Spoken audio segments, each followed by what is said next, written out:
Hi, Trish. I see Trish's picture, but I know she's back there somewhere. Is there. What I like about Trish, it's always the picture, but the second she's like, I'm gonna turn on my camera in just one moment, and she's always ready. Yeah. Hi, Jonathan. She's always camera ready. Good one.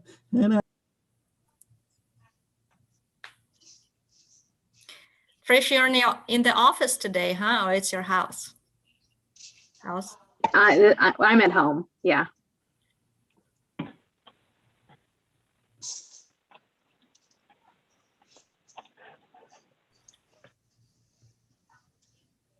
Okay, I think we're live on YouTube. Excellent. Yes, ma'am, I see it. We're YouTubing away. Is Facebook already on? Do I could share it? We've changed it to YouTube this meeting, Douglas. I mean Facebook, I'm sorry. Oh God, I can hear myself. Douglas, what you can do is go to YouTube and then share the YouTube link. Can't you do that? And doesn't it live stream straight to Facebook? No? I have read about it, and it may very well work that way.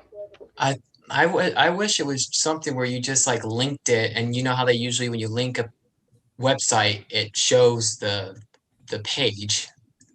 Can you automatically go live on YouTube and Facebook? Can you activate both? Well, that I know you have to use. I think we can only do the one at a time. Yeah, I think there is two things. But I think you are right, Jonathan, that you are able to share the YouTube link, then it goes to Facebook. So I think that will work. May not be in real time, like it won't be like a live stream, but it definitely will share what was on YouTube. And it'll get our audience from Facebook back over to where it lives on YouTube. It would show a delay. It would have a delay of audio and video. So yeah, it's gonna be live, but it have a delay feature. So yeah, okay, I'm gonna share right now. Thank you. Sure.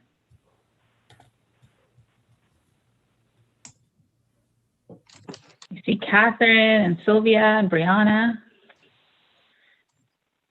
Gang's joining up.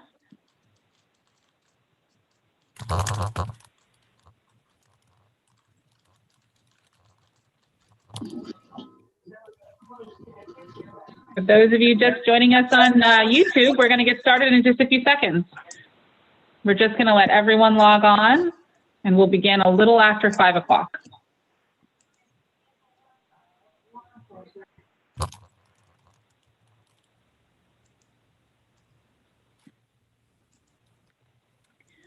For those of you committee members on the Zoom, you might notice that your name looks a little bit different today. It's because we have the possibility of a vote taking place during this meeting. So you may see a V in front of your name, and that is intentional. Do not change it if you would.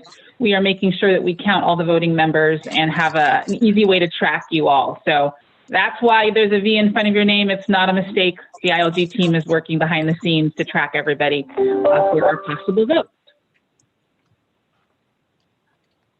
I was under the impression we weren't going to vote. We may not, but it is an option. And if we do want to do it or need to take a vote on which measures, if we can't reach consensus, we want to be able to do it pretty quickly without delay. Jonathan, we do have the question about the whole wood burning enforcement. We brought back those 3 options too. Okay.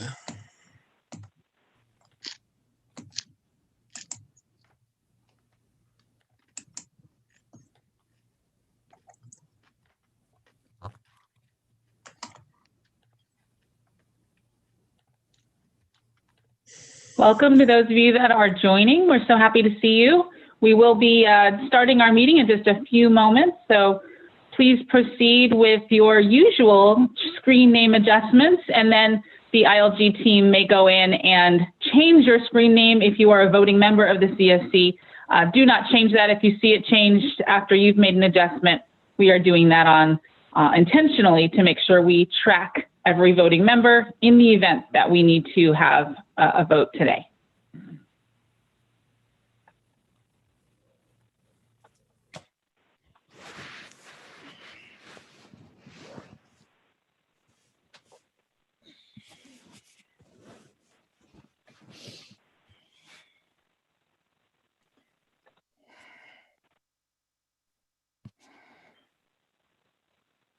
Great to see you all. Great to see you too. Okay. We are almost at a pretty good, let's say, quorum, usually based on our numbers. So we'll be starting in just a couple seconds. Thank you all for joining us on this beautiful Wednesday.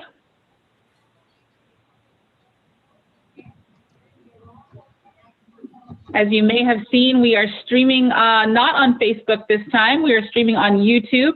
So for those of you that want to share that information with any of your networks, Heather has posted the YouTube link in the chat. So feel free to share that out to those of you that you would like to share this information with during or after the meeting. And I'm gonna reshare this link because if you're joining a little bit after Heather posted it, you may not see it. Thanks, Hannah.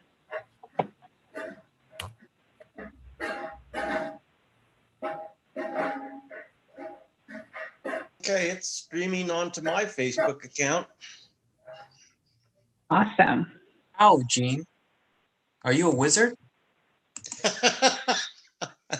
No, I just brought it up in YouTube and then pushed the share button and then had to share it to my news feed. Nice. Oh. So he's sharing from YouTube to Facebook via his own account. Correct. Okay, well, I'm gonna see how you did that. Excellent. Well, we do have a very full agenda, so I want to thank everyone for joining us. And it looks like most of our committee is here, so we're going to go ahead and get started. Once again, good evening. My name is Erica Manuel. I'm the CEO of the Institute for Local Government, and I am happy to lead the facilitation team for this AB 617 community. I am joined tonight, as always, by my team members, Hannah and Kim, who are on the screen waving. I don't know if you can see them, but they are here to, as always, help you with any technical difficulties and help administer the meeting behind the scenes.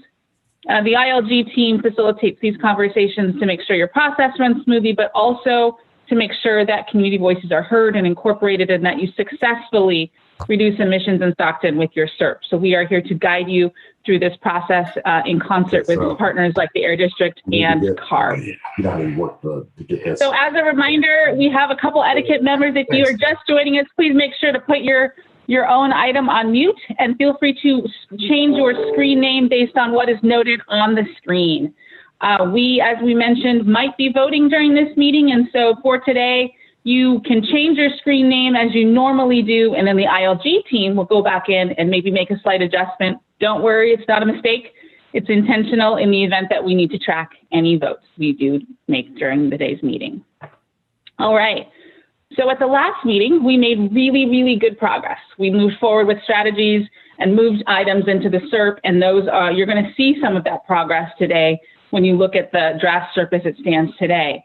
But we're going to continue today with a sorting exercise that really reinforced your key priorities, and we're going to show you where that consensus was on certain activities.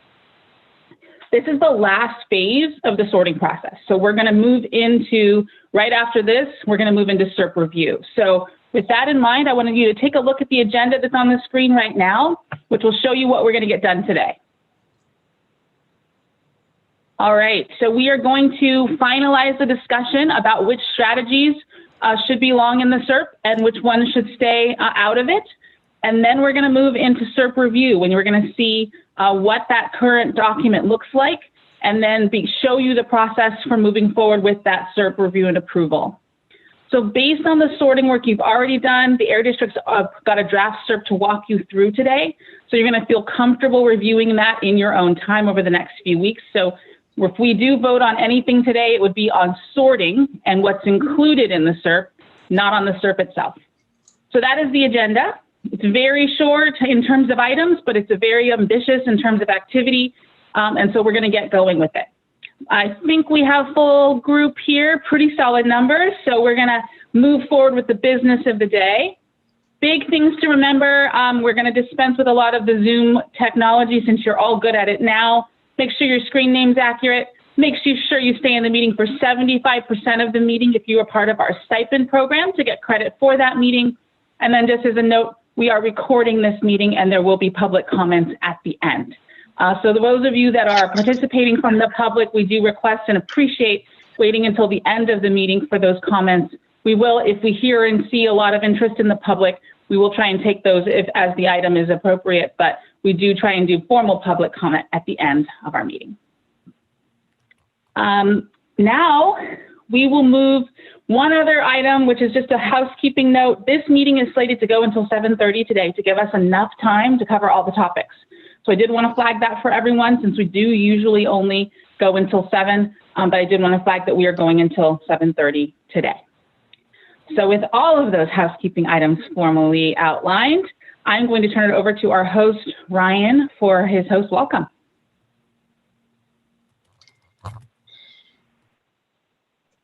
Yeah, thanks, Erica, and thanks, everybody. It's so good to see you, and I honestly enjoy getting these opportunities to see everybody, even in the virtual environment, and getting to continue to work with you on developing the SERP, and excited to have a draft. I know everybody's spent so much time and had so many questions on what's the SERP going to look like. Hopefully, many of your questions will be answered. At the same time, not wanting to look to overwhelm anybody with the size of the document. Jessica Olson's going to go over it later on and kind of guide you through how to look at this and not get overwhelmed by the document itself.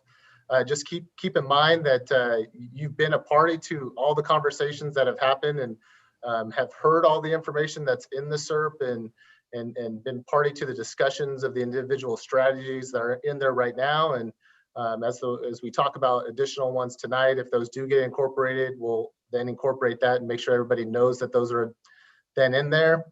And so, yeah, just looking forward to another really productive meeting and once again, getting a great feedback and great input from the steering committee. So thanks a lot, and I'll turn it back over to Erica. Thank you, guys. Thank you, Ryan. I'm already seeing a lot of activity in the chat. Hopefully those of you who have that chat window open, you can take a look and see what some of your committee members are saying. This has been such an interesting transition from being in person, which you guys didn't get a lot of time to do, to being virtual. We do leverage all of our technology tools, and this chat is an incredible way to share your thoughts and make sure that those are recorded and memorialized. That said, we don't expect you to memorize everything that we say or talk about. And so some of what we'll do today is just remind you of the process, remind you of the goals, and then we'll move into the process and strategy so that you understand how everything is working. We do that for a couple of reasons. One, A, you can't remember everything, but B, we want to make sure that if you miss a meeting, you don't miss a big part of what we need to accomplish and why. And so that's our commitment to transparency for you, so that you know what's happening and why, and make sure that you have an opportunity to weigh in at all the key stages of the process. So I'm going to ask Hannah to share her screen to show us where we move to the next agenda item, which is how we're going to finalize the SERP strategy discussion and the sorting exercise. We do like to reiterate a few key points about this process to make sure that you are caught up, you're focused, you're all on the same goals and priorities. And so this is a reminder of what the goals of this SERP are. As you guys are working through this, it's important to kind of keep a focus on the key efforts, the reason why we're doing this. Certainly we all have personal reasons for wanting to reduce air pollution, but there's additional reasons why the SERP is an important document. It should reduce emissions, it should meet community air pollution reduction priorities, your priorities, and it should support the community at large. That's huge. This document should reflect your priorities earlier in the process. If you recall, the Air District sent you guys a survey, gave you a chance to prioritize the strategies that mattered most to you individually, and then we went through the process of collecting all your feedback and then figured out how you all felt as a committee. So this sorting exercise that we're going through now really gives you the chance to see those priorities in black and white and then discuss them as a group. Even in this virtual environment, I think what we tried to do was give you the chance to communicate with each other. So that can be through the chat, that can be verbally, whatever you're most comfortable with. Next slide, Hannah. Here's where we are in the process. Even though it looks like we're moving slowly, this is a really important part of the process, and the next few boxes are going to be very, very fast. But we're making good progress, we're on track, and you should feel really, really proud of the effort that you're making and everything you've done so far. Next slide. Okay, so for those of you that weren't able to attend a previous meeting, or in case you just didn't remember all the details, Here's a summary of the meeting schedule and the work plan. And this is important. I want to take a little time to look at this because we've got a lot of work to do between now and March. So we want to make sure the approach is transparent. We want to make sure you know the roadmap for moving forward and how I can help keep you guys on track. So today we are discussing the final measures for inclusion in the SERP. We have a couple red and yellow strategies to discuss. We are also going to review the draft SERP as it stands right now based on all the greens that you've already approved to go into the SERP. So everything that you've said that should go to green for the last 3 or 4 meetings, there's a document that the Air District's going to show you that's got everything green in it. And then the yellow and red items that you choose to move into the SERP, they'll update the SERP accordingly and share that document with you as well. Also, pay special note to this orange box. So after today's meeting, you're going to have some homework, and this could be the most important homework assignment you have for this entire SERP development process, because this is the time that you guys have to weigh in on this SERP. You're going to get about 10 days, maybe a little more, to read this document and give your feedback. And the key here is that this document should reflect your priorities, what you like and don't like. So you really do need to weigh in on it. It's very important that hopefully over those 10 days you have a little time to review it and give your thumbs up, thumbs down, question marks. This is the chance. This is an important review homework exercise between today's meeting and the next meeting on February 16th, and especially before March 3rd. Next slide. Okay, this is a reminder of the sorting process. Green, yellow, red. This should be familiar to you. You've done so much of the work. We only have a few more strategies to move. And I just wanted to remind people that the green items are already in the SERP document you're going to see as a draft today. The yellows and reds are the last stragglers we got to go through today. And those are from the meeting 2 weeks ago. And again, we're going to try and gauge consensus. We're going to make sure that everyone has a chance to weigh in, but at the same time, we're going to move quickly. And so in order to make sure we get that consensus, we may vote today on which items go in or do not go in the SERP. And so the eligible CSC members may have a V added to their names in the next couple of moments in the event that we need to initiate a voting process. All right, questions before we move into the sorting process? Okay, we do have a housekeeping item, and we've got one phone number, and that is a phone number with the last 4 digits of 6617. And we want to make sure that we track everyone on the line so that if you are a CSC member with a vote, that you're given that opportunity. If you have the 4 digits of 6617 as a phone number on today and you'd like to have us change your screen name, would you please unmute yourself and we will do that for you.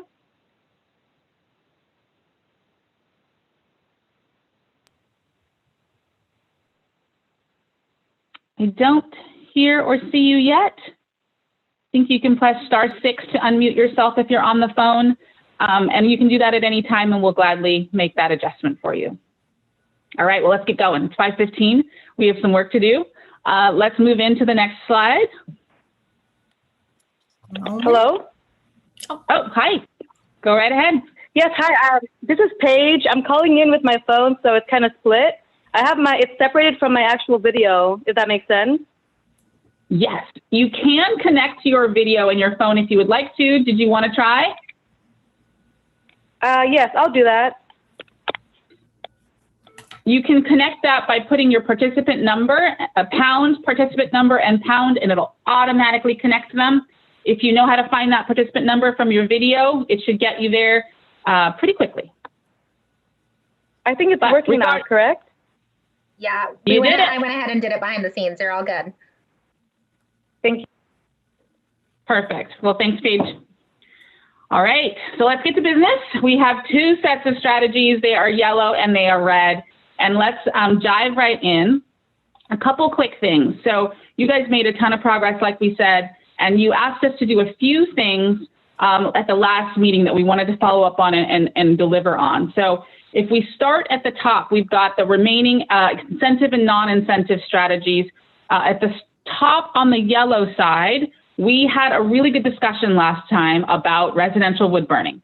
We did not have full consensus from this group on whether you wanted enhanced enforcement or whether you wanted to even incorporate this in the SERP at all, but you wanted to see some options. And so you ask for some language to consider. So some updates since the last meeting, before I turn it over to the Air District to give you even more specifics, are that we have gone in and made additional SERP changes. So there's additional residential wood burning outreach that's been added to the draft SERP because you said that at the last meeting that was really important to you. Outreach was equally, and engagement was important. So they beefed up that section. And then they also brought 3 different language options for you to consider today. You can choose no enhanced enforcement, you can choose delayed enhanced enforcement, and you can choose enhanced enforcement starting in the fall of 2021. This is reflective of, all of that's going on right now. You can decide whether or not it's important for you to have enforcement, whether it's important for you to have enforcement a little bit down the road, or whether it's important for you to have enforcement that's immediate. So moving forward, I'm going to ask the Air District to give us a download on that language, and then this committee will decide which language, if any, you want to include in the SERP.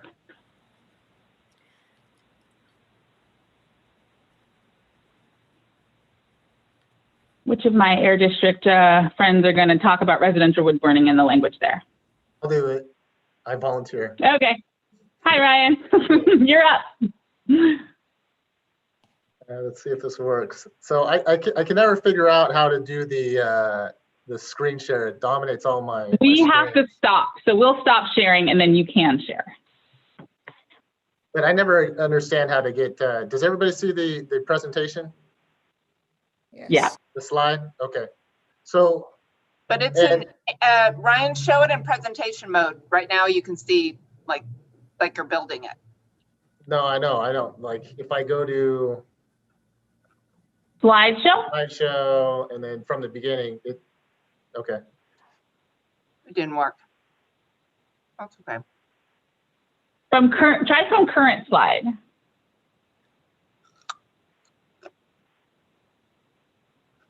Oh, you must have dual screens, Ryan. Is that what it is? I do, yeah. Okay. That's your problem. Okay. Don't worry about it. I never you need to share the other screen that the presentation is showing up on. I think we can read it. Can everybody see it? Yes. Yeah, we can see it. Okay. Yeah. I can see it clearly, fine. That's okay. All right. Thanks, Doug. Appreciate it. So the first option is as Erica did a good job of covering the majority of it.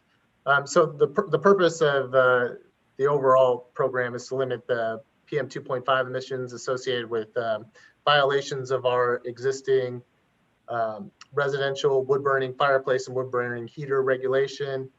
As Erica mentioned, we do have a specific measure in the SERP now that is solely focused on targeted outreach. Based on the feedback we got, that's going to be in there. The question is whether or not there's a desire from the steering committee to have commitments to do enhanced enforcement. And I know in here we have specific hours. None of this stuff is fixed. I mean, it can really vary. So currently when we have curtailment days, our field staff go out to the different counties, to the different areas, and we do regular enforcement of the regulation. What the commitments that we've done, for example, in South Central Fresno and Shafter, who felt the need to have increased enforcement of the regulation, we actually committed to every time that there's a curtailment called in one of those counties, that we spent 4 hours in the community looking for violations and confirming. Hopefully, we don't find any violations, and it just confirms that people are complying with our regulations. So it works both ways. So under this first option, then it would be that we would do targeted outreach, and then beginning this fall, we would start doing some enhanced enforcement. And what that looks like, once again, we could discuss further if the steering committee likes the idea of having that commitment every time there is a curtailment to do some level of enforcement in the community. That would be enhanced. It would go beyond what we're currently doing, where if just in a county, we send out people, it may not always be in the AB 617 Stockton community. It can vary in locations. We can do different parts. So that's where it's above and beyond what's in the district's existing enforcement program. The second option would be to, once again, really focus on the targeted outreach, work with our CBO partners, work with others on the steering committee, hopefully, get it out there on Nextdoor, get it out there, Twitter, Instagram, all the other places, making sure that we're trying to reach everybody as much as possible, make them aware of it for a few years. And then later on, then having some type of or level of enhanced enforcement. And once again, depending on what the steering committee wants, that could vary. And then the last option is no, you don't want us to do enhanced enforcement, understanding that once again, periodically we'll still be in the AB 617 Stockton area doing enforcement of the regulation because we have that responsibility to all residents in the valley to enforce our rules and regulations. But there wouldn't be enhanced enforcement. There wouldn't be a commitment to be there every time that there was a curtailment in place.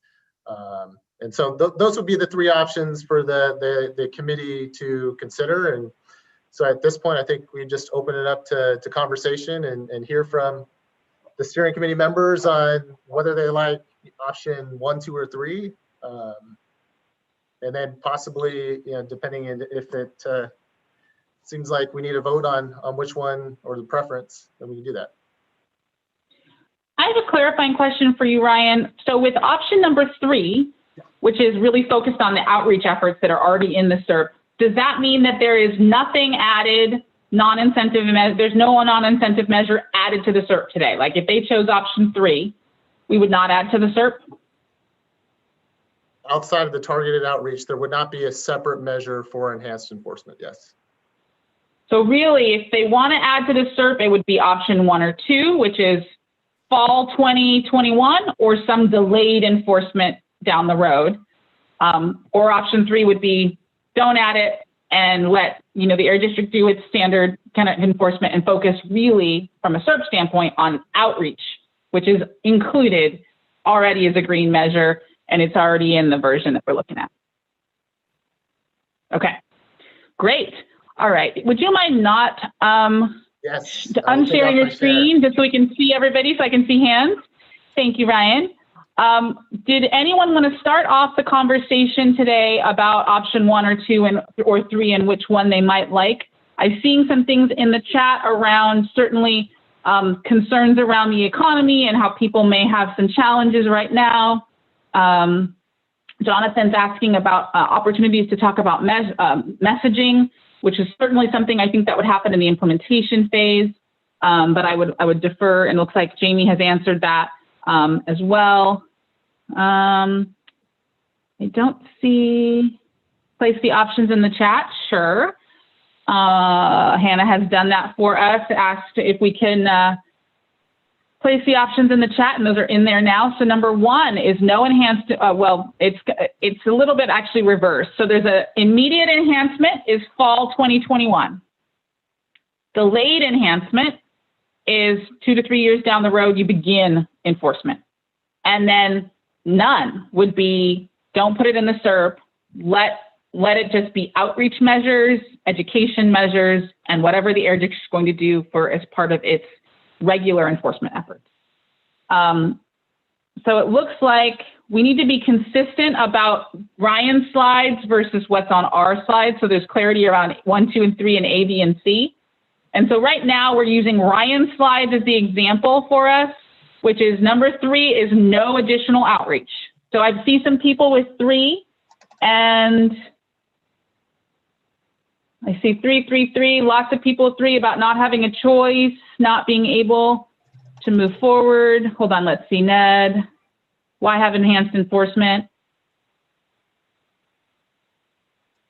So it looks like there is, I want to be clear, Hannah, on our slide, it's a little different than Ryan's slide in terms of order. So we need to make sure we're consistently voting with the right ABC and 1, 2, 3. So I want to apologize to everybody for let's just regroup for a second to make sure our numbers are right. So 1 second. I see lots of 3s, and I think that is based on Hannah's list. For those of you that are voting on the chat, is it based on what Hannah dropped in her 1, 2, 3? thinking 3 is 1. Yeah, I know, Matt. That's our 2 plus 2 is 5. Thank you, Matt. This is the wonderful part about technology voting, right?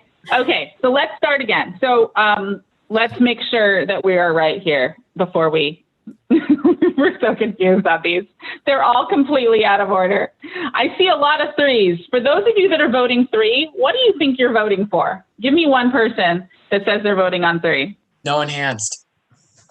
I voted 3 as going on the PowerPoint. So Yeah, I going think off that the if we could restart the voting, Yeah. that'd be great. I think we should restart. So Ryan's order and our order are a little different. So let's use our Hannah. Let's use our PowerPoint to start. So let's go back to that. Okay, so maybe we'll share the screen so you guys see the options on the screen, right? Yeah, Hannah, if you can do that one, that would be great. Let's try that. I do see what I'm reading is the majority of people I see coming in saying no additional enforcement, which was Ryan's number 3 and our number 1, which is A. And that's what I think I'm seeing everybody kind of voting for. And I'm very comfortable with that based on, no enhanced enforcement. I am seeing a vast majority of people saying that. I cannot, no enhanced. I don't see anyone, and I think we've got 27, let me make sure, voting members, and I'm getting most people on the no enhancement, that we just focused on the outreach measure that was just added. If that is a dramatic departure, I see one from Nate. Option B, define major outreach first, incentives next, and delayed enhancement later. So Nate did want to throw in his. I do see that, Nate. I do see that in terms of consensus from the committee, a lot more people I think are moving in the direction of no enhanced enforcement, though I did want to acknowledge that I see your comment. I'm going to keep moving forward. Can okay. I say something? I think I've got all the chat comments. Go ahead. Can I say something? This is Margot. Can I just say something? Absolutely. I get the sense that we as a committee are viewing this as punishment on the community. And I think it's really, really important at this point in time to consider the air. I mean, what we're doing here is we're working on the air. We don't want to be punitive. And at the same time, we want to change behaviors. And how are we going to do that? I think this is a good opportunity for the Air District to actually tell us what they do within enforcement, and then what kind of punitive measures are there, but how they help people get to a point where they're heating their homes in a more air-friendly way. That's all. Thanks for that comment, Margot. And I think one thing we did hear at the last meeting is that the Air District will continue its enforcement. It can't not enforce its own policies and regulations. So it will continue enforcement. But to your point, education and outreach could be, this is a huge opportunity for that. And so I think that's why your SERP measure now includes additional outreach and education. While we can't go into every detail around how you guys enforce, Ryan or Jamie, do you guys want to give a real quick 10 seconds on what you guys do to already as part of enforcement in this? Let me find my screen. I got lost there for a second. I apologize. Yeah, so as described a little bit earlier, so on days where there is enforcement, a curtailment called, so the concentrations are expected to be over certain thresholds, then we make the determination to put out a curtailment declaration to the counties by 4 p.m. the day prior.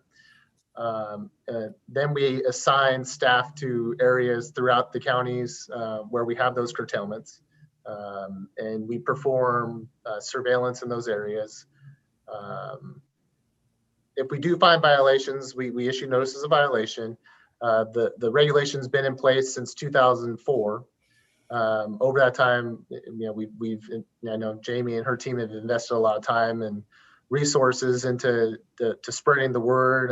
We've done various polls of Valley residents, and it seems like the message has gotten out there. But Unfortunately, we still do see non-compliance with the requirements. We send a notice of violation. The current ticket for the first offense is $100 right now. At the same time, there's an opportunity for anybody to take a training course where we go more into what the role of the air district is, the things that we oversee and we regulate, and basically look to inform the people that participate in that training on ways that they can do one of two things. They can take advantage of programs that they can help reduce their footprint, their air pollution footprint, through like taking advantage of our incentives, for example, as well as educating them on our rules and regulations with the hope that there aren't any situations in the future where they do violate our rules again.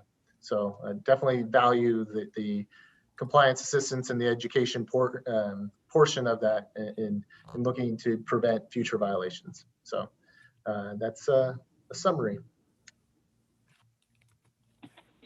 All right, thank you so much for that, Ryan. So that's an overview of the enforcement that's going to take place anyway, regardless of whether this is in the CERT. I do see some people that are doubling down on their votes and others. If there's anybody that's changed their vote, now's a good time to let you know. Otherwise, we have a pretty strong committee consensus not to add this particular measure in, but we will continue and enhance the outreach effort, but not the enforcement effort. So how many violations were issued last year in Stockton or San Joaquin County? Thanks, Mary Elizabeth, for that question. I don't know that they'll have the answer, but what I will do is ask if the answer is available for them to either put it in the chat or flag it for us if you don't have it right away, and we'll come back to you and answer that as soon as they have that data in front of you. Thank you. Debbie, I see your hand. Yes, I think we need to, I tend to agree with Margot on this. We need to think about the air. That's what we're addressing here. It's not how much money someone has.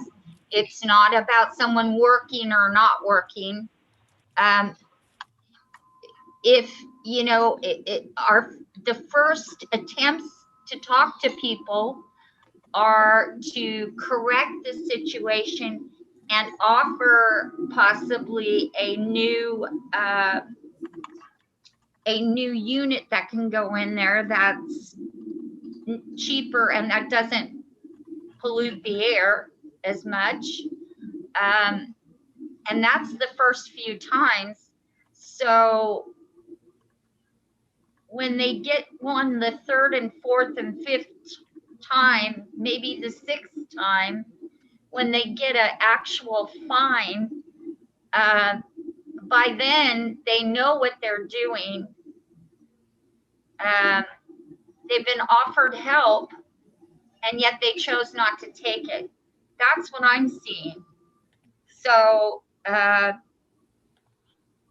feel that C or number 3 is reasonable. Thank you. Yeah, thank you for that, Debbie, and I appreciate your comment. I wanted to make a quick note that it looks like, according to Ryan, they've issued 84 violations for all of Stockton since November 1st, 2020, 166. That seems a little different. So you guys have two different answers, but between 84 San Joaquin County, the larger number for all of San Joaquin County. Okay. So just in Stockton, it's 84. For San Joaquin County, it's 166. We are still talking about residential wood burning. There is a bit of a debate in the chat and beyond around whether or not there is an economic consideration or whether it's only air. And I will take Mariah as the last comment because, again, I'm not seeing changes in the direction of the committee, so I do hear and validate those points. Mariah, can you close us out? Yeah, so the only thing that I wanted to say is that part of the outreach that should be done is trust building in the community. I think that a lot of people in the AB 617 area have a lot of generational trauma attached to things. And so we have to be cognizant of that, and also rebuilding trust is super important in all regards. And so when you're over policing low income neighborhoods for a variety of things, it makes people less likely to want to participate in, some of the things that were said in the chat. So I just wanted to say that. And I think that we have a real opportunity to teach people versus police people. So that's it. Thank you for that comment, Ryan. I see some validation of your feedback in the chat. Quite a lot of people agree with that concern. And so I do see, Jonathan, your hand. Is it on this item? You're our last comment, Jonathan. Come on in. Only because I feel like we've gotten here. We have till 7:30, so this is a big topic. So I think this is important. It puts people in a bind just because it's the same sort of notion of when we're trying to push for electrical cars, but there's not enough opportunities for those people to afford electrical cars right now. So when we push this notion of, we're doing enforcement, well, is there a way where those people can now get, electrification of a stove or something that's not wood burning that allows them to get it for free? Pay for it, because right now and that's the other thing too, is it's going to be hard for it to get paid for if the power goes out, because now it's electrified. So the real premise, the huge issue is the infrastructure of the electricity of the grid. So now if we're wanting to provide, let's say we even add, so we add another spot where providing more of a incentives. We move money around through these things because it might happen, and put it into like an actual electrification, whatever it is, for heating things. Okay, but is that going to actually solve the process of if people in these communities are impacted? And knowing that PG&E, I didn't get impacted, but people in South and middle parts of Stockton, downtown Stockton, got impacted a lot for like 2 to 3 days. That could definitely produce a lot of issues for people. So how are we going to make it equitable in this case? Thank you. And then I'll read Dylan's comment, which I think is probably the closeout for this one, is that a lot of people are being cited already, and that, everyone doesn't burn wood anymore. So the program is working, and it will continue to happen. It seems like it doesn't seem like we need to do any more enforcement. And so I think we've got a number of perspectives on this. We've heard a lot of perspectives, and obviously there's additional conversation in the chat about electrification and the validity of moving people to that. A little bit of a different issue from a measure standpoint, but definitely related. And we certainly want to make sure that we have those considerations. Ryan, I see your hand. Yeah, I just think it's really important to talk about that. Yeah, the concerns raised by the steering committee, definitely understood that. So for the first, I would say 12 to 13 years, instead of a monetary penalty, there was only we would send out a pretty big packet full of information. There was a take-home exam that would be included with it, and people would have the opportunity to take the exam in lieu of paying any penalty. And we did that for, I think, 12 to 13 years in those efforts to educate. Where we made that transition was when we actually did polling, not polling, but we did surveys of Valley residents. And once we got to the point where it seemed like 80+ percent of the people understood about our program, that's where the decision was to transition to. At that point, it seemed like it wasn't that people didn't know about our regulation. It was more that they were making decisions. Now, what was behind those decisions, I can't really say. But at the same time, there are definitely issues with wood smoke. It's localized. It does impact people.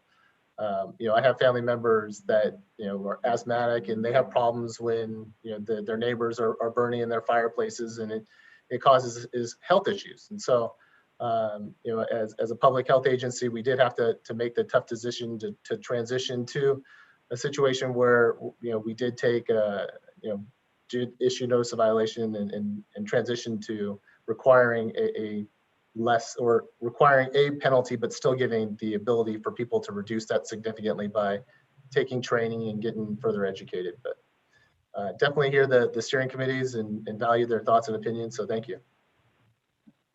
Can I ask Ryan? So wood burning is what's not allowed, but there are alternative options to use in a wood burning stove or fireplace? Depends what you mean, Margot. Like like anything that is combusted would, like, for example, a Duraflame log would still be considered burning in your fireplace. If you're talking about the ceramic logs and you have a natural gas, that's exempt. One other key piece to the regulation, and just this is more educational than anything else, outdoor wood burning devices. So these are your chimeneas, your fire dishes, your burn bowls, those types of things. Those are always subject to the curtailments. And so there may be certain people that live outside and are on propane, they're not tied to natural gas. They would be able to use a wood burning device in their homes. However, if you are outside, the curtailments apply all the time. So I mean, even if your home is exempt, if you're doing it outside, you would still be subject to the requirements not to burn those devices. And just because there's lots of questions about it in the chat, there is a requirement that in new homes, in the city generally, because there's a little bit of wiggle room in the rule. If you're out in the country or up in the foothills, it's not as strict, but you cannot put a wood burning device in a new home. It has to be a gas powered device. Also, if you're selling your home and you have a wood stove, an older device, not an open hearth fireplace, but an older wood burning stove or an older wood burning insert, and you're in an area where that's subject to the rule, you have to pull that out and make it inoperable.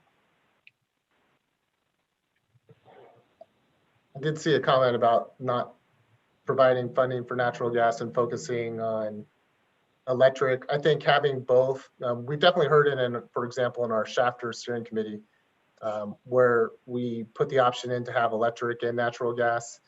The residents have definitely told us they have no interest in doing electric, that they would be interested in going to a natural gas and looking to not burn in their fireplaces anymore, but that the cost of an electric one, just to run it, would be too much for them. Just want to share that.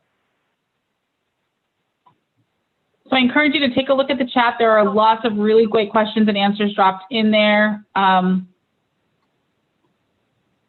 still don't see any dramatic shift in us including that enforcement measure in the SERP. And that's what we are kind of making decisions about right now. And I see chats continuing to be active. So if you see me pause, it's to make sure I catch every comment that's in there. I'm not seeing dramatic shifts from that desire to keep that out of the SERP and focus on outreach. We have heard from a number of perspectives. I want to acknowledge all of those. And I think certainly there is the opportunity to incorporate some of those perspectives into implementation as well, with our outreach efforts and certainly education as well. So I think we've heard and seen everything on this item. We will move forward with not putting the non-incentive measure, which is enforcement, into the green, but we will heighten the outreach. And that's reflected in the SERP you're going to see a little later today in this meeting. Thank you for that conversation. Hannah, I'm going to ask you to move back to our slideshow so we can show you the next few measures. There are quite a few to cover in addition to reviewing the first draft of the SERP today. So if you hear me kind of move the conversation forward, it's with the intent that we definitely want you all to have time to talk about some of the other things you've said to us you really want to discuss. The next thing on the list is there's a port item on yellow number 2, but I'm actually going to move you to red for a second, because I think what we can do is we can go back to the conversation we had at the last meeting. At the last meeting, there was a lot of conversation around a red item number 1 and red item number 7. Part of the reason that they are crossed off right now is because we've looked at the chat transcripts, we've reviewed the notes, and we heard your comments. You felt pretty strongly, based on what the conversation was, that both red 1 and red 7, which is outdoor commercial cooking emissions and electric bike share, we didn't have the consensus to move that into the SERP. There was questions about implementation, there were questions about funding and whether it's a good time to use it. You just didn't feel comfortable saying it should go to green, and the committee didn't agree on how it might happen or if it should. So we took the liberty of crossing those out so we can give more time to the ones you did want to talk about. And I want to flag for you that we did that, but I want to ask you if that reflects what you recall, and if you're comfortable with that, not having item numbers 1 and number 7 moved into green based on the conversation we've already had. We felt pretty comfortable doing that. Any concerns about leaving our conversation to the remaining uncrossed out items today?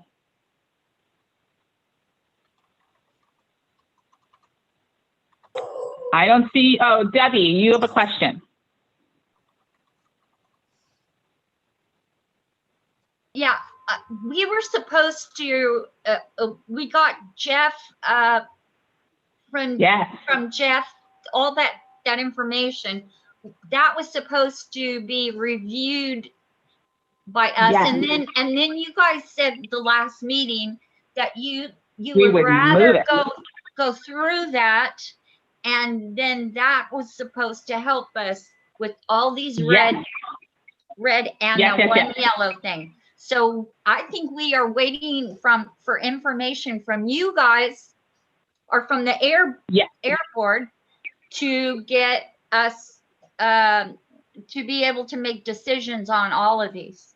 Yeah, Debbie, you're my memory bank, and I love it. That's exactly what I was going to tell the rest of you. So yeah, we are going to talk about those port issues, actually, and we know there's going to be a robust conversation around them, and that we owe you some information and clarifying information about the information Jeff shared.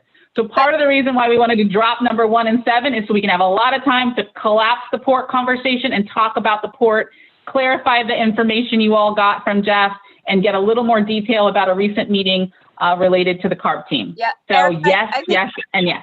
Erica, I think we just need to clarify that number 1 and number 7 have nothing to do with the port or with the information Jeff gave us.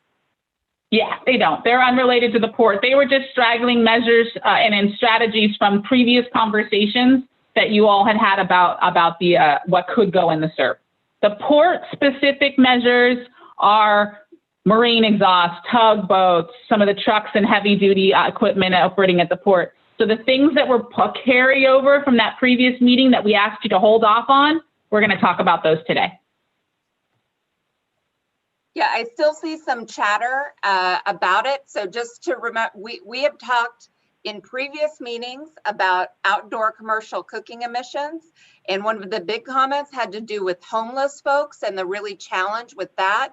And so we decided that was more of a homeless issue, and we wanted to kind of take it out of the SERP because it got into a lot of issues that we really weren't appropriate for something that was what a SERP is intended to do. And then you might recall we had an extensive conversation at the last meeting on the electric bike share program, and folks felt that it really wasn't something that we had good information on. There's just not good information that exists about the impact of it, the feasibility of it in a community like Stockton that maybe doesn't have as many bike lanes or some of the bike infrastructure. So based on what you all said in the last meeting, we're going to just take them out. Yeah, we just wanted to be transparent about that and not just take it out and not tell you and kind of follow back on it. So we want to focus our conversation on the items that are not crossed out and that yellow number 2. And I'm seeing consensus from a couple people saying that's a good process. Thank you, thank you, thank you. We just don't have time for it. Good to go. We agree. Okay, that being said, we started talking about, you kind of also had the same general thoughts about gas stations. It kind of went back and forth on that one. We felt like even gas stations could possibly be crossed out as well, as in you didn't have a real group groundswell around moving it to green. I do want to kind of get us to the point where we're just talking about the ones that the 3 or 4 or 5 that we really want to cover and discuss today. At the last meeting, we talked about gas stations, which is Red 2, which is the self-inspection training program. There were a lot of questions about the program, not a lot of feeling like it needed to go to green. We felt like you guys might feel comfortable keeping it in red, not discussing it again today, but I want to make sure that I have that right. Does anybody really want to have a large conversation about the gas station item, which is a training program, and feel strongly that it needs to be discussed and maybe moved into green? If not, we will move to the port conversation. No, no, no. Okay, yeah, I'm seeing, I sense that, but we wanted to be very certain. No. Yeah, if anybody feels strongly, now's your chance to unmute and tell us why. Otherwise, we are going to virtually put a line through red number 2 and focus our conversation on port information, the trains and rail equipment operating in the community, and school buses. Erica, this is Ed. I just want to add to the comments regarding gasoline stations and self-inspections. Sure. Gasoline stations are regularly inspected at least once a year, many places twice a year, depending upon their compliance record, number one. But even more importantly, every single component that gasoline passes through is required to be CARB certified. And many people don't know that. So it is it's an important piece that we need to maintain good control over, but it isn't the potential for huge emissions unless you find a facility that's completely out of compliance. So thank you. Great. Thanks for that context, Ed. I think the group agrees, and it helps, I think, to validate that feeling, knowing that there are some additional inspections taking place and regulation taking place, and enforcement certainly by the Air District as they are required. So we are, based on what we're seeing, going to virtually cross out number 2, and we're going to move the conversation now to the port items. So there are a couple port items between yellow and red, and we want to take the chance now to review a couple things. One, provide more context on the information that Jeff sent to everyone a few weeks ago. So more context on how to interpret that data. The Air District is going to give you a bit of a recap of a recent meeting with CARB, and then they're going to talk you through what each of these port items mean if you include it in the SERP and if you don't include it in the SERP.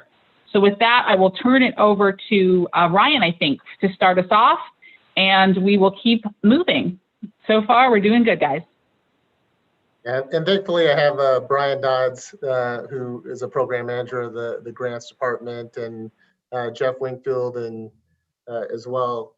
If I stumble at any point and don't provide the information that the steering committee needs, I do see in the chat that some of the people didn't receive the Port of Stockton draft emission inventory results, and not sure why some people didn't receive that. So definitely apologize for that. Thanks. I saw someone dropped it in the chat. So if anybody does not have a copy, and you can scroll down in the chat and get that and see what that looks like. And so in the slides that I'll show you,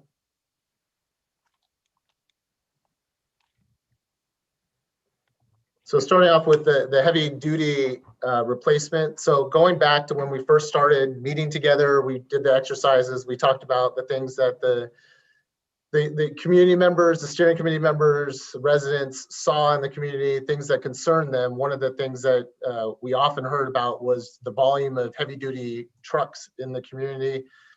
Understanding that these are a large source of particulate, diesel particulate matter, black carbon, which are known carcinogens, toxics, harmful to health when inhaled. So that was kind of the understanding when we started the process.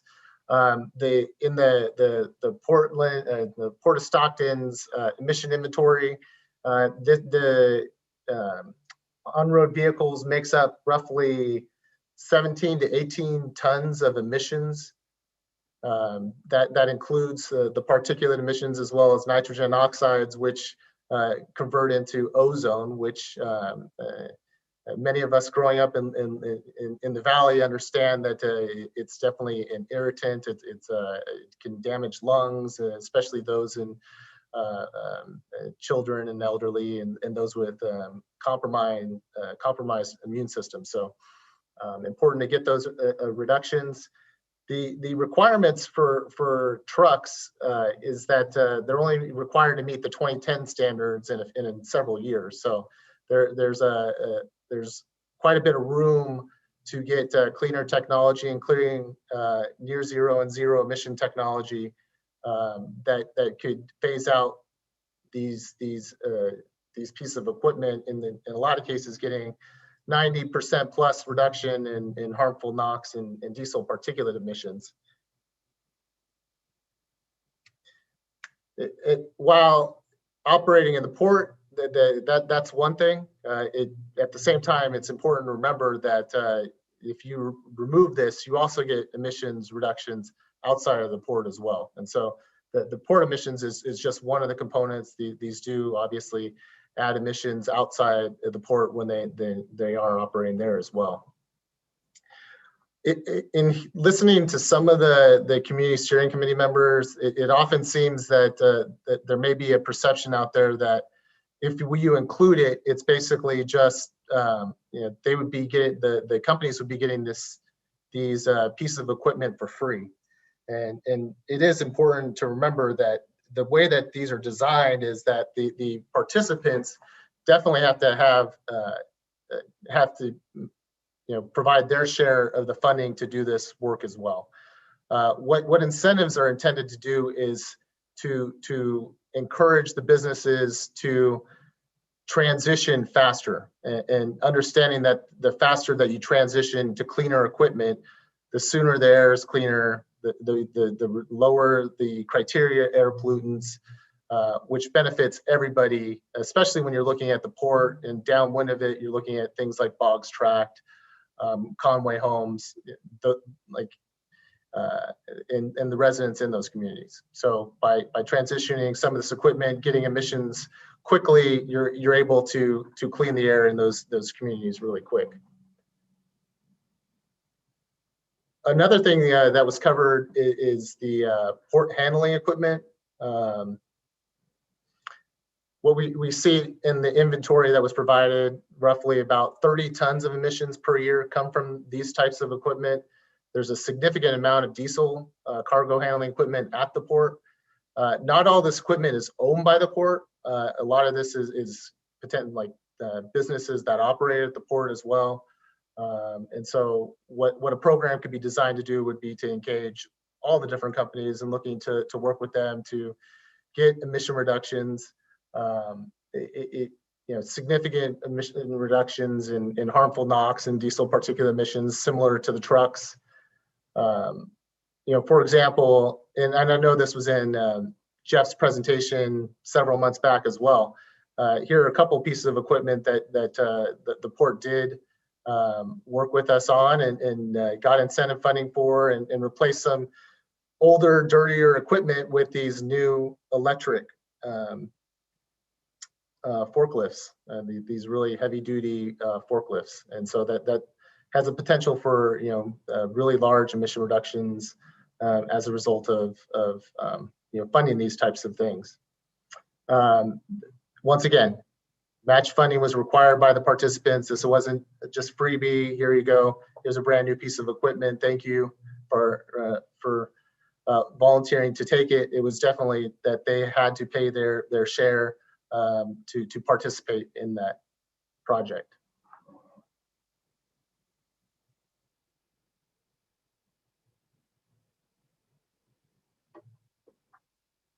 The next was the locomotive switcher replacement. And so this is, when we talk about it, and I think more than anything else, pictures are worth a 1,000 words. This is actually a piece of equipment that was operating on Washington Street in the community.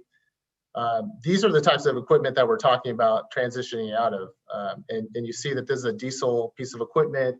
You see the black smoke coming out of it. That's directly in the neighborhood. I mean, this is what we're, to me, this is what AB 617 is about. This is about getting rid of these dirtier pieces of equipment, cleaning up the air for the people that are living in these communities.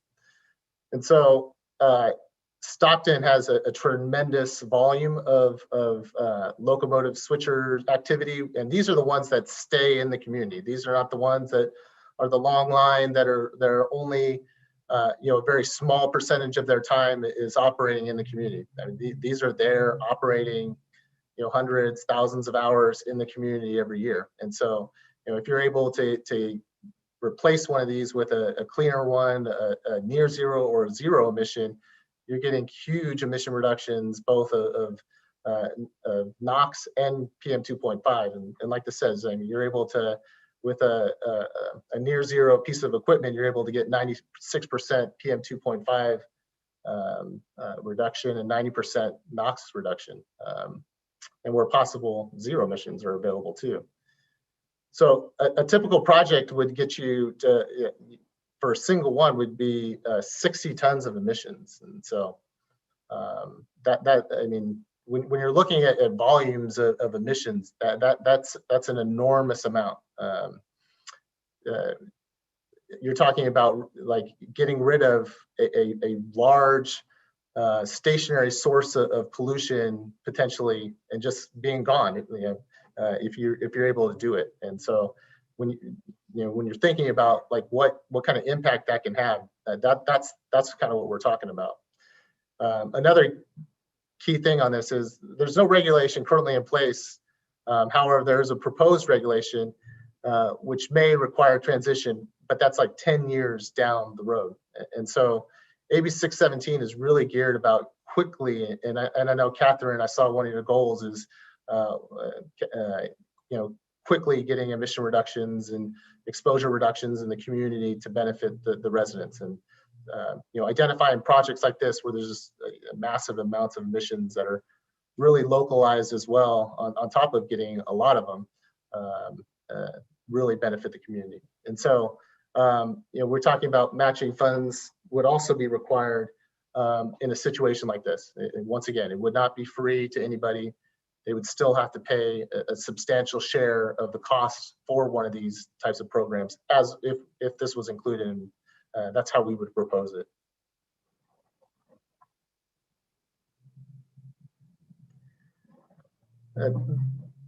Another thing that, in looking at the inventory that really stood out from the Port of Stockton was the amount of emissions from the ocean-going vessels. And there are, the Port of Stockton's a little bit different than the larger ports like Oakland and Long Beach and Port of LA, where you're getting the same tankers, the same bulk loading vessels in all the time, and that they have the ability to require the ships to change the electrical infrastructure to allow them for onshore power. In Monday's meeting, this was touched on by CARB staff as well. The Port of Stockton receives a little bit different types of tankers and bulk loading. And so where they would look at would be an emission control device like a bonnet type system, where if you're looking at this picture, that little blue trawler is the type of equipment, that's the controls are actually on that. And they put this shroud over the exhaust stack, and it actually captures and controls the emissions off that. If you look at the inventory for the ocean-going vessels while they're at berth, basically at the dock right there, the emissions from the port for this are somewhere in the neighborhood of 90 tons per year. Now, that's not to say by having one of these you're going to capture and control 90% of emissions, but you would be able to get a large portion of that controlled just by even doing one of these. You're potentially looking at 20, 30 tons of emissions reductions per year. That's a lot. That is quite a considerable sum of emissions, and that would be both NOx and particulate matter as well by using this. The requirements for this are well down the road, well outside of what would be required under for this CERP. So without funding this, potentially the residents wouldn't receive this benefit until once the CERP time period is over. And so understanding the volume of emissions from these ships while they're at berth, understanding it's right upwind of sensitive receptors like Boggs Track, Conway Homes, and going back to when we first had these conversations about things that the Community Steering Committee was concerned about, the emissions from the port being one of those primary drivers. This is probably one of the best ones as far as getting mass quantities along with like the switchers. It would be really good. The last one would be basically changing out engines in tugboats. We typically call this a repower, but basically you take the old engine out, you put a brand new engine in, and you're going to be getting massive. I use the term massive a lot. I'll change it. You get a lot of emission reductions from something like that. In the Port of Stockton inventory, they said roughly about 25 tons of emissions come from harbor craft, which tugboats are a component of that. The state regulation doesn't require them to upgrade to the latest, greatest tier. If they're only required to go to something like a tier 3, the incentives, you can require them to go to the latest tier and get additional surplus emission reductions beyond. And my understanding is the types of engines in the tugboats at the port are pre-tier, so that like even tier zeros, they may be older than that. So and currently the regulation wouldn't force them to get out of that for some time. And because sometimes they have exemptions for being quote unquote low use. And similar to what we talked about before, anything, well, one other piece. These are not owned by the Port of Stockton. They're actually other companies that own these tugboats. And so anybody participating in this, what we would propose would be that they would have to pay their fair share. So one of the things from Monday's meeting, and hopefully I want to thank those that were able to participate so much. I know it was another meeting and it's at night and it's another 2 hours, but I thought Carl provided a lot of good information. And one of the key takeaways, and I heard this commented from the members that were able to attend, is just that the regulations, the timeframes, you're looking well outside the timeframes of the CERP when regulations would start in and when people would have to transition to cleaner equipment. Part of the reason why Stockton was selected as an AB 617 community is because they have need now. It's not we have need in 6, 7, 8 years. I mean, the need was 10, 20, 30, 40 years ago. I mean, this is a disadvantaged community that has been burdened disproportionately by air pollution for a long time. And AB 617 is really about being able to make, and these are huge decisions that the steering committee is making, substantive, qualitative improvements in the people's lives that are living in these communities. And there's no other way to say it. And so, but to be able to do that, understand that it is businesses that you're possibly saying to give incentives to, but at the same time, these are the companies, these are the businesses that are generating, outside of some of the other mobile. This is where the emission reductions are at, and so at this point, yeah, I'd be willing to take any questions, comments. So thank you for that overview, Ryan. There are a lot of questions in the chat, lots of feedback, I think, around each one of these items. I think the easiest way for us to kind of take them is thinking about the measures as a bulk. A lot of this in context, as a reminder, is related to, there's two different things to consider. There's what's remaining in your SERP document, the potential strategies you could include, and then there's the document with data that Jeff provided a few weeks ago that has also been linked in the chat. So we're combining two pieces of information to have this conversation and maybe give some insight around how you might decide which strategies go in the SERP. If I can summarize what Ryan's saying, these are hot button issues because these are very potentially really large emission reductions could take place with some of these strategies. And so we will take questions. Go ahead and raise your hand if you can, and I will call on you in order, and then I'll try and summarize some of the comments that I see in the chat as well, and make sure that those get heard as well. If you have a question, would you like to raise your hand, and I will certainly take them in order.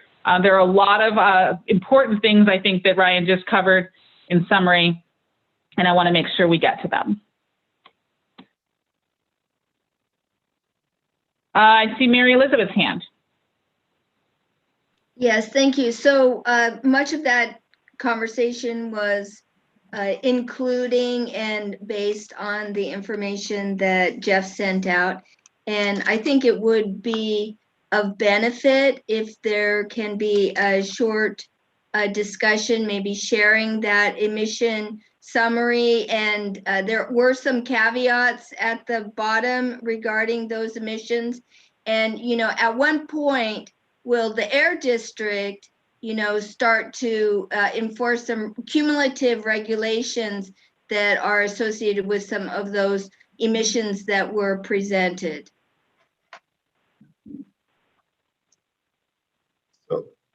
So Mary Elizabeth, and I know part of the reason why CARB gave that presentation on Monday, because the things that were being discussed fall under their regulatory purview. The mobile source category, it falls under the state, and they're the ones tasked with the responsibility for developing regulations on those types of things. At the same time, we do have things like our indirect source review rule, where new businesses or businesses that are going to be doing projects that potentially increase emissions would potentially have to do things to mitigate or offset those emissions as part of those new projects, depending on the size, the type of project it is. So we have existing things like that will take some of that into account, and we can work with the companies to make sure that we're working with them to try to help them find ways to reduce their own emissions, and where they can't, then they would have to pay fees, and we would use those fees to reduce emissions to offset that. I think that was really helpful. Thank you for that. And I want to see Jean as well. And then I did want to acknowledge that you did request that we share that document. We're going to see if there's someone that can share the document too, so that you can see it on the screen. Jean Fuss, if you'd like to speak up, now's a great chance. Yes, it was very important when it was brought up that many of the things that have to happen at the port would take longer than the 5 years. We need to know which items cannot be spent within 5 years, because we have to get moving ahead to approve this SERP, and we shouldn't be talking about things that we cannot spend by our deadline. That's all I have. So Jean, real quick, just want to make sure that I understand what you were saying. Are you talking about the things that I was talking about earlier? Was there a confusion about that? Yes, there's confusion about that. You were saying that some things are longer term, and longer, when you talk about longer term, that's outside of our deadline. No. So Gene, what I was saying is, if these weren't funded, none of this would happen within the timeframes of the CERT. If the steering committee wanted to, elected to include these are programs where we could start doing outreach and looking to, with the exception of ones that don't have existing guidelines, state guidelines for incentive measures, or we may have to work with CARB, but I mean, these are things that could be definitely done within the timeframes, and these are emission reductions that could be gotten. Okay, as long as they fit our deadline, that's all that matters. So all of the strategies we're discussing today that are on the list that were just identified do fit within the timelines. But it won't happen by some other agency, by CARB or otherwise, if it's not in this CERT. And if it does happen, it would happen outside of the time frames. It wouldn't be an immediate change. It would be 10, 15 years down the road.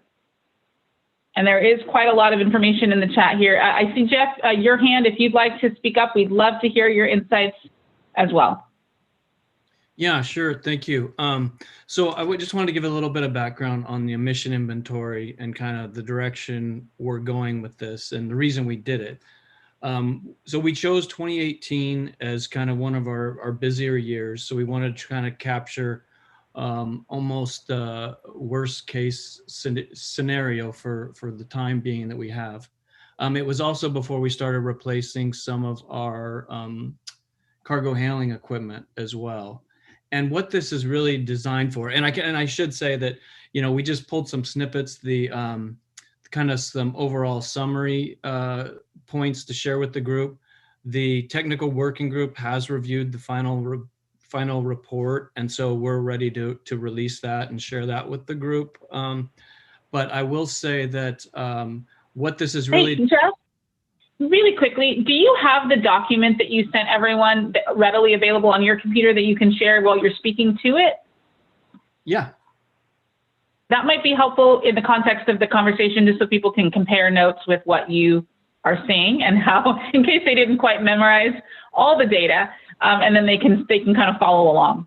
Sure. And then I'll also say, if for any technical questions as well, we have the consultant that helped us do this, who is a Starcrest consultant, does a lot of these emission inventories. And so Randall Pasek is here as well if anybody wants to really dive in a little bit, or we could potentially provide kind of a summary presentation down the line. But what this really is doing is kind of setting the stage for the port to prioritize emission sources and develop a program to minimize those emissions. I wish I could snap my fingers and write a check and make all of these things go away, but it's a lot more complicated than that. And as I've seen in the chat, the port does not own a lot of this equipment. So we are doing a lot of public outreach with our tenants, with trucking companies, with the owners of the tugs, to try to see if there's a partnership or a project that we can identify that continues to clean up the equipment that comes in and is used at the port. And I do want to thank some of you who have shared, I think somebody has shared the DARA grant program opportunity. We're reaching out to a group of our tenants to talk and see who's interested in potentially partnering there on whether it be zero emission drayage trucks within the port. That's a little challenging for us because we don't own any trucks, but we're looking for opportunities to bring cleaner equipment is kind of the short story.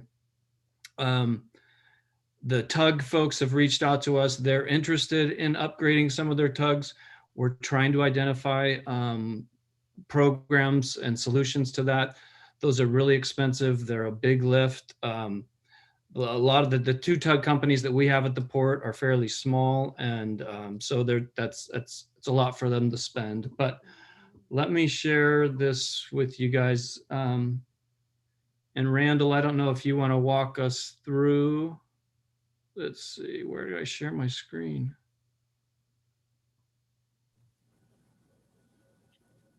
It's the green button on the bottom of the screen. Oh, the big green one right in the middle. Yep. Perfect. Big green in the middle. And then I do want to flag for you that Jonathan has his hand up when you have a second. Yeah, I guess my question is, Jeff, are we going to be utilizing, this is, people won't know about this, but I do, Momentum? The group Momentum, I know they're a client of your, or you guys are a client. Would you guys be able to utilize them more in the future? We're partnering. So they are a consultant of ours. Can you guys, you can see the draft results? Yeah. Okay. So there's a couple different ways we're going about that. We do have an in-house grants writer, but Momentum does have more of an air quality skill set. And so a lot of the more technical stuff we've been pushing towards them. And so it'll probably be a combination, Jonathan, of both Momentum and our in-house folks. We've learned a lot just dealing with the Zanzef grant and all the just the bookkeeping and all the maintenance that's needed. It's extremely complicated, so it does help when we have somebody on the outside to help us manage all of those moving pieces. So what he is showing on the screen now is the document that was emailed a couple weeks ago, and that I think speaks to some of the emissions that Ryan referenced in his PowerPoint. And this is just a recap of some of the real technical data, the quantitative analysis of the emissions inventory with some of the port sources. And Randall, do you want to just walk us through this real quick, if you can hear me? He'd do a lot better job than I could.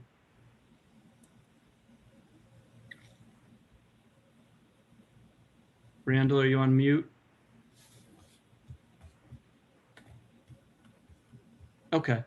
Well, if not, you can see obviously the ocean-going vessels, hovercraft, and I think it was locomotives were our top three, and so that wasn't surprising, I don't think. To Jeffrey, can yeah, you zoom in a little bit? I can't see the name of it, please. Just to zoom a little bit. That's better. Thank you. that work? Yeah. Yes. Okay. So when we talk about trying to figure out ways to, and that's essentially what we're planning on doing next. Through this information, planning to develop an emission reduction plan, and that's going to be in tandem with our community outreach and trying to get, we want to kind of sit down and share this with whoever wants to be involved and kind of on the outside, looking at the port and helping us determine kind of next steps for emission reduction. And so their next plan is to develop an emission reduction plan utilizing this information. Randall, did you? And just to clarify how to read this, if we look at the ocean-going vehicles line and you jump over to you can see the PM10, the number of tons, you can see the NOx column with the number of tons. For NOx, it's at 127.7 tons of emissions that are going out, and is this annually? Yeah, this is in 2018, yes. In 2018. For the year. So the higher the number of emissions, the more potential for reduction if they were included in the CERT.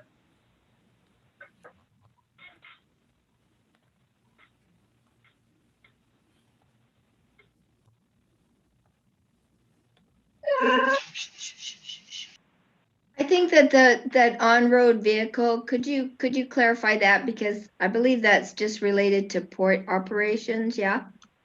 It is not. That is I believe it's all of the trucks and vehicles coming into and out of the port.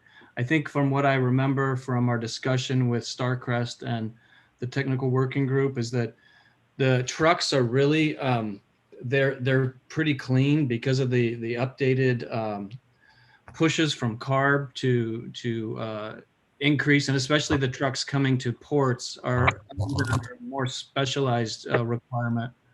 And so I believe that includes all of the port trucks as well. Any trucks coming to. This is Randall. Can you guys hear me now? Yes, there you are. Oh, I'm struggling with the technology. I'm sorry. So I'm here if you need to weigh in on anything. Yeah, maybe if you can just clarify the on-road vehicles category and does that The on-road vehicle category in this one includes mostly trucks. It also included some of the port-owned automobiles. So your port-owned thing, because those were needed to be included in the greenhouse gas inventory side of it. So it's a very small. That's a small fraction of the emissions. Almost all the emissions are coming from the heavy-duty truck category, though. And then I just want to flag for you, Jeff, that we have two questions, hands raised by Ned and Douglas when you're done answering this last question. Sure. Okay, let's go with Ned. Ned, I see your hand, and then Douglas, and then Debbie. Yeah, Jeff, I appreciate the presentation. My memory was back in November, you promised some health studies. I followed up on that with a couple of emails to you. Did I misunderstand? Do you not have health studies, or was that just, you can take a look at emails I sent you in November and January. Oh, I apologize if I missed any emails from you, Ned. We've got some health risk assessments as far as specific projects, but the emission inventory was the biggest project we've been focused on as far as just looking at the overall emissions of the port. I understand it. I saw that January 15th. I followed up with an email to you. Can you send along those health risk assessment reports? Yeah, I don't think that would be a problem at all. Of course. Take a look at my email to you of January 15th. I'd appreciate it, Jeff. Thank you very much. Sure. Apologies for Thanks, that. Ned. Douglas, you're up. Yes, Jeffrey, I noted that the report that you posted on it's a draft from 2017. Why is that not have updated to 2020? Why is it a draft? And if that is up to date, how will we know what minimum carbon emission and what maximum carbon to search for? So Randall, feel free to back me up on this, but the reason we chose 2018 was because it was one of our busiest years up until the time we started this project. And so we wanted to kind of get the worst case scenario for the time. And so this is a brand new study. It's just coming out, but it's just taking a snapshot of the operations that were done in 2018. Since then, we've upgraded and included, I think almost 30 now. We're deploying the zero emission cargo handling equipment and rail car mover. So I would anticipate if we went and did this today, we also had less cargo in 2020 than we did in 2018. So if we were to go back, I think, and do this today, the outlook would look better than what I'm showing here. I was trying to show worst case. Oh, okay, great. Thank you so much. And hey, Jeffrey, a couple comments about the health study. We have a lot of interest in the chat on sharing that with the entire committee. So even though Ned might have requested it individually, I think there is interest from a larger swath of this committee. So if it is possible to share with everyone, I think that is a request that everyone get it. That's number one. And then number two is Debbie has a question as well. And then there's another note in the chat around who your consultant was for the health study. Thanks, Erica. Yeah, who was the health consultant, Jeff? I have another question, but who was the health consultant for your for your health consult, the health report? I would have to check. I do not recall off the top of my head. I wasn't specifically involved with them, but I can get that, within, the next 12 hours and get it to you guys. And then you had said that you were going to do community outreach meetings. Yes. And I know I emailed you saying I was interested. You asked for interest, people interested. I know I emailed you, and a couple others that I know of emailed you. I'm wondering when do you plan on starting that up? My hope was to start it in February. We had a little bit of a delay with one of our key folks had a baby. And so that's I didn't think we were going to miss a beat, but we've kind of slowed down a little bit, but I'm still hoping for late February or early March to get the first meeting together. Okay. Okay. Yeah, so Thank that, you. So there are a couple. and that's one of the things I kind of want to build off of, you know, this emission inventory, and really use this the base for further discussions as far as, you know, a planning document for helping the port to continue to operate and reduce emissions as we move forward. So there were a couple comments in the chat about understanding the real sources of emissions coming from the port, and some requests for additional health data, both from the air district, any studies the air district has, and any studies that the port has, because I think this committee has expressed interest in understanding the health impacts of some of the sources. And so this will help make an informed decision. So that's all valid, and I want to acknowledge that there's a lot of interest in providing that information and also providing continued outreach. And I know, Jeff, you've talked about opportunities that the port will have to do that, and that you're going to be engaging this committee and the community at large, and community-based organizations as well. So there's some questions in the chat about your approach to those kinds of plans and moving that forward, and those are all incredibly relevant. I want to be really mindful of time, because we still have a SERP to review, and we want to figure out what we want to do with these 4 or 5 measures related to the port.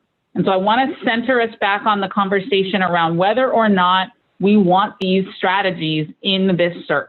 You've seen some of the emissions data, the potential for reductions based on the quantity that's already going out there, and the highest year of 2018. And then Ryan's given a little bit of an overview on some of the opportunities that you have based on, you know, what they've seen in other places and how you could make pretty large impacts with a few of these strategies. So I want to center us back on the PowerPoint that Ryan gave us with the information we've gotten from Jeff. I'm going to ask Jeff to answer all the questions in the chat that are related to the port, because there's a lot of them. But I want to make sure we have the opportunity to add items to the SERP that you believe belong there.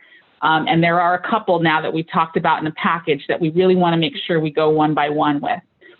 So I'm going to ask, I think the easiest place might be to have Hannah share your screen and see if we can see the yellows and reds again, and have a conversation about if there's individual ones you'd like to move to green, which would put those in the SERP that you would focus on over that 5-year implementation timeline. While we're talking about this, I want to maintain concurrent activity. Jeff, if you can continue to answer questions as they kind of go through the chat, I would really appreciate it. And I do thank you for the background, you and Randall both, because I think it's been really helpful for this conversation and for getting us to the point where we can say what goes in the SERP and what should stay out.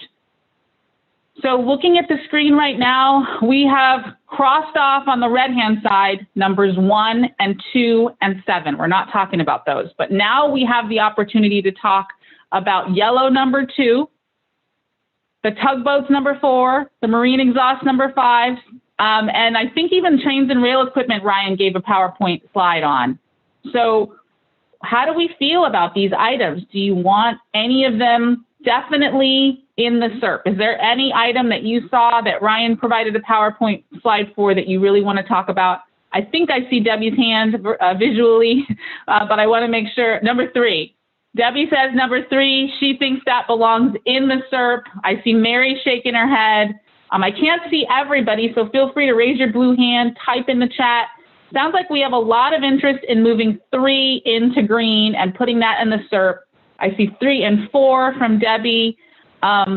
Feel free to throw items in the chat, numbers in the chat, and right now we're saying what items that are currently in either yellow or red need to go to green. I see Catherine's request for more data before moving any of those. Catherine, can I ask you a question about what kind of data do you want? Are you specifically referring to the health data, that the reports that need to come? Thanks, Erica, and hi, everyone. This is Catherine. It is both the health data and also some of the bigger picture conversations that or questions rather, that I was asking earlier. One being, how do we know if the port is expanding that we are not actually just subsidizing the expansion and increasing the footprint? And then also some of the specifics around some of the technologies that have been suggested, like the bonnets related to the marine exhaust. My understanding from Monday's conversation was that that may not work very well for the majority of ships that are coming into the port of Stockton. So I personally don't feel like I have enough information to support those measures for all of those reasons.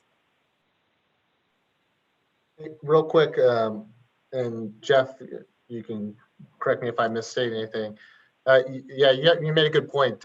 So during Monday's conversation, there are a few different types of ocean-going vessels that come into the Port of Stockton. One being the tankers, which are the bigger ones, and then there's the smaller bulk loading vessels that come in. And so during the discussion, a lot of the ships that come in to the Port of Stockton are the bulk loading, and there are potentially some challenges with using an emission control system. My understanding is that it potentially still could be used. However, the amounts of emissions, the time that the tankers are at berth, and during that time, they basically run the engines the majority of that time.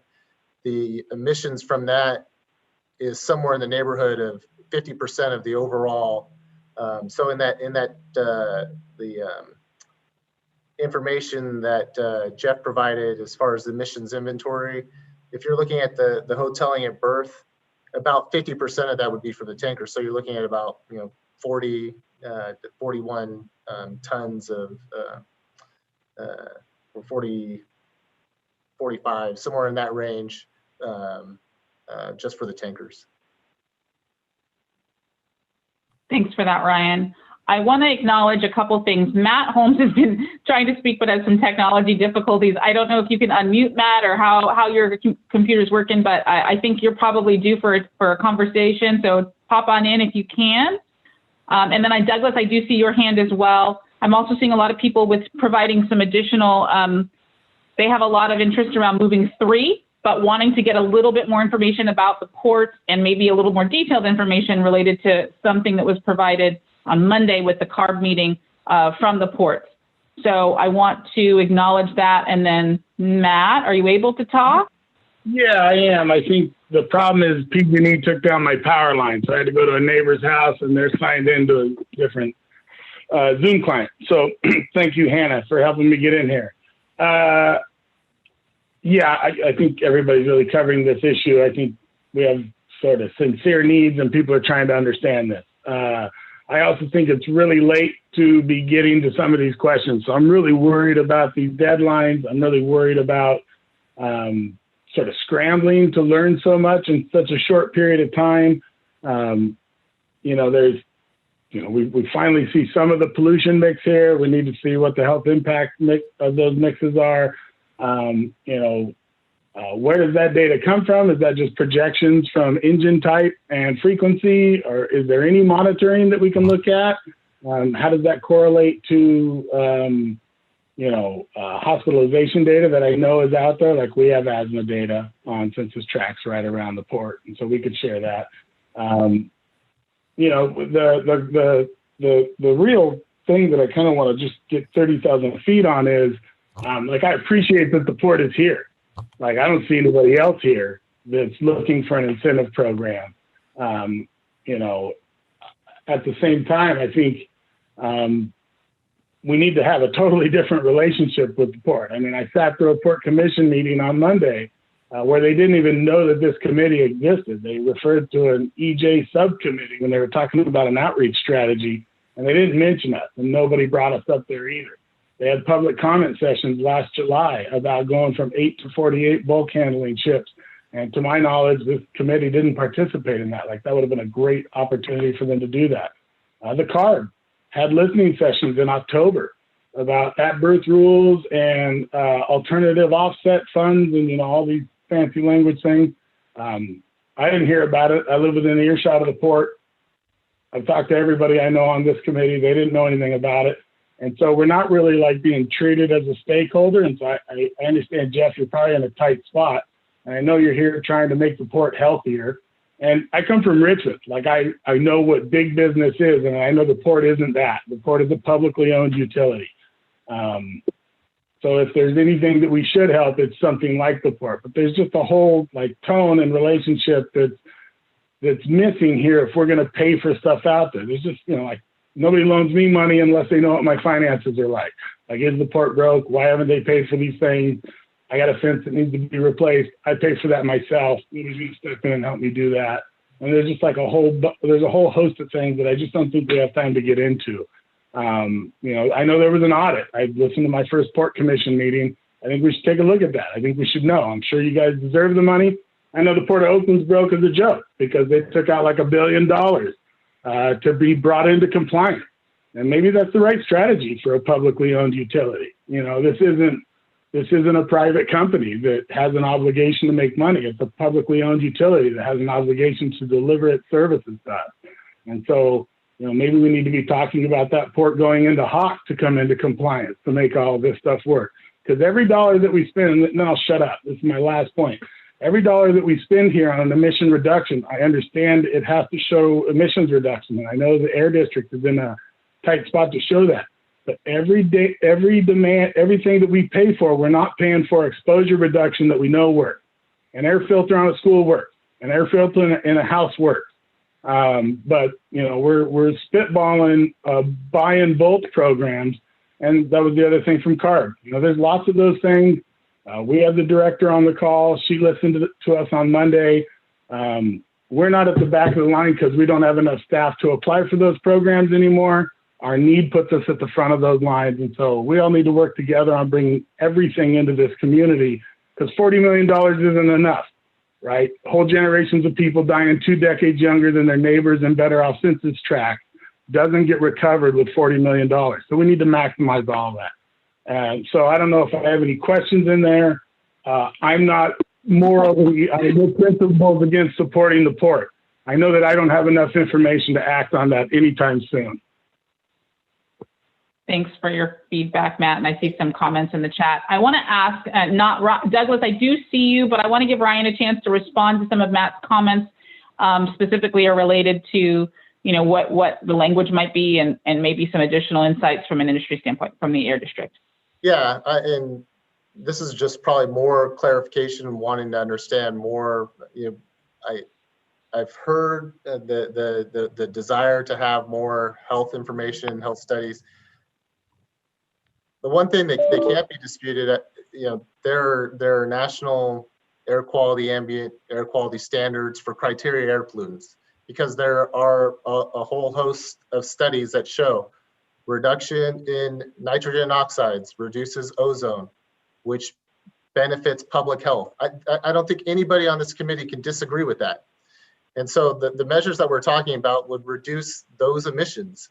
And I'm trying to understand, because we're being asked to get the information for the committee on some of the health data, just trying to, so, you know, when we're collecting it, trying to understand what the committee, what additional information are you hoping to get from the health studies outside of understanding that, you know, reducing criteria air pollutants, reducing diesel particulate matter, reducing PM 2.5, all of those things are going to improve health. I'm just to help us provide the information that you need. But you know, to me, AB 617, if you read the legislation, you read what it's about getting criteria air pollutant reductions, because that ultimately will improve health.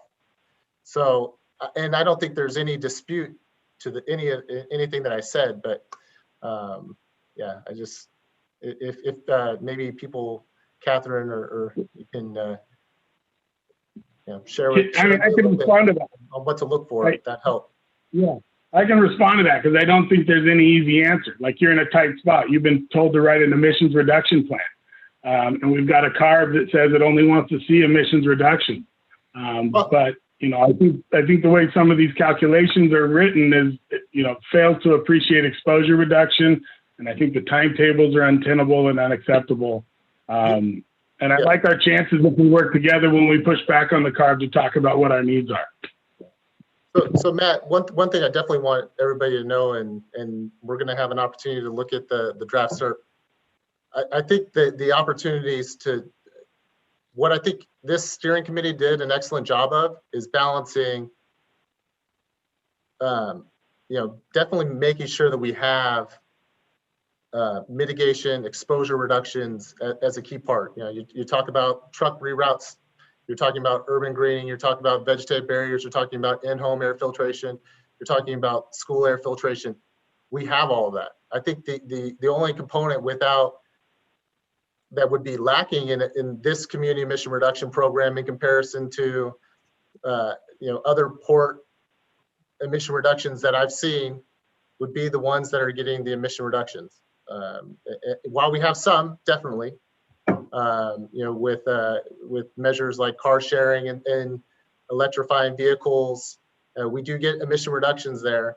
What we don't have are the ones that we get the sizable upwind emission reductions, that are significantly reduce it, which decreases the need for exposure controls. I agree, Matt. Having an in-home air filtration device is fantastic. I have one. My wife is asthmatic. She uses it nonstop. We have one upstairs in our bedroom too that runs nonstop. But at the same time, I want to go outside. I want to go play with my kids outside. And if we're not cleaning the air outside, I don't want them to stay inside all day.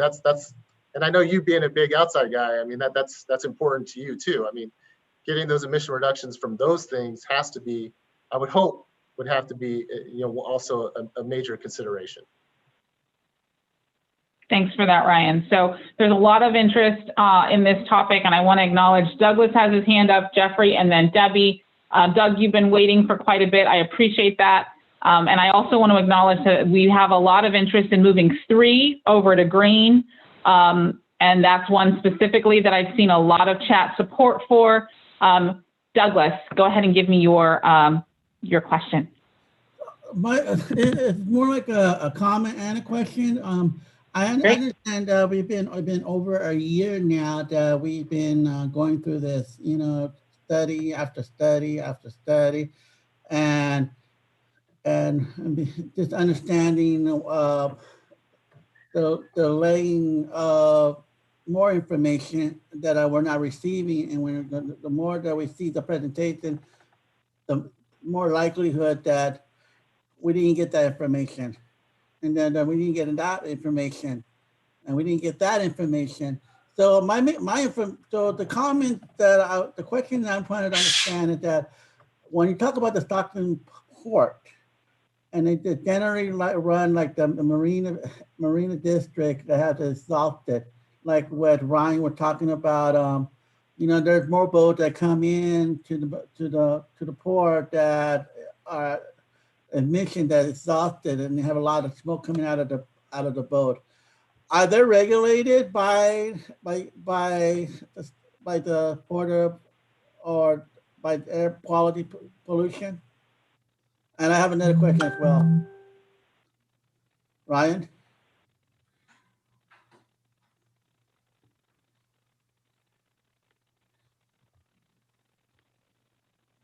You're muted. I can't hear you. I'm sorry, I missed the last part, Doug. I was asking you, do you regulate boats that come in? And you mentioned boats that come in without use the emission. I think you're moving your head. No, we don't. That's on Monday. That was what CARB covered, because they're the ones that have the responsibility for developing regulations for mobile sources like boats. Okay. All right. I think that's pretty much answered my question. Thank you. Thank you, Douglas. Jeff, lots of questions about the port. Did you want to make a comment or answer some of those? Yeah, I'm doing my best in the chat. I know you were. I did just want to say, Matt, I appreciate what you said. I think that there is probably some miscommunication, I think, between there needs to be some more work between the port and the community. I'd be the first to understand that, or to recognize that. And that's one of the reasons why I'm here. you know, I'm not here with my handout trying to get funding for these projects. I'm sitting here, and Douglas, the only reason why this information is coming up right now is because it just got finalized, and I realize the timing is not good. It's not perfect, but I at least just did want to say that. And so and I'll take any other question. I'm trying to keep up with all the stuff in the chat, but I just wanted to at least recognize Matt's comments about the port and the commission and a few other things. I think Mariah might have said about, so some of the topics that were coming up in our commission meeting were about our strategic plan, and which I helped make sure that anybody who's involved in this committee is going to be reached out and included in that strategic plan. So I wanted to let you know that. I don't know, I forgot what else I was going to say, but just wanted to let you know that. No worries. I appreciate that. And I want to acknowledge Debbie, Ned, and Kevin have their hands up. I also want to give a time check to everyone that it's about 6:52. This is super important. We have some decisions to make, and we're certainly moving forward with the discussion. I think is helping with that. There was a comment about where people were putting their comments about what should be moved over. Around 6:32 or so, if you go through the chat log, you can see that there were a lot of people that wanted to move number 3 over. There were some inconsistent comments around certainly the port items, so those are 4 and 5. So I didn't acknowledge that those should go, but 3 seem to have relatively good support. And so I want to acknowledge that. And if we can move it while we're having this conversation, I definitely want to do that. If you feel like it stays in red, that's okay too. It's your SERP. But I did want to acknowledge that I saw quite a few people that had a 3 in their recommended moves to the green. And I want to flag that for everyone. Debbie, you are up next. Thanks, Erica.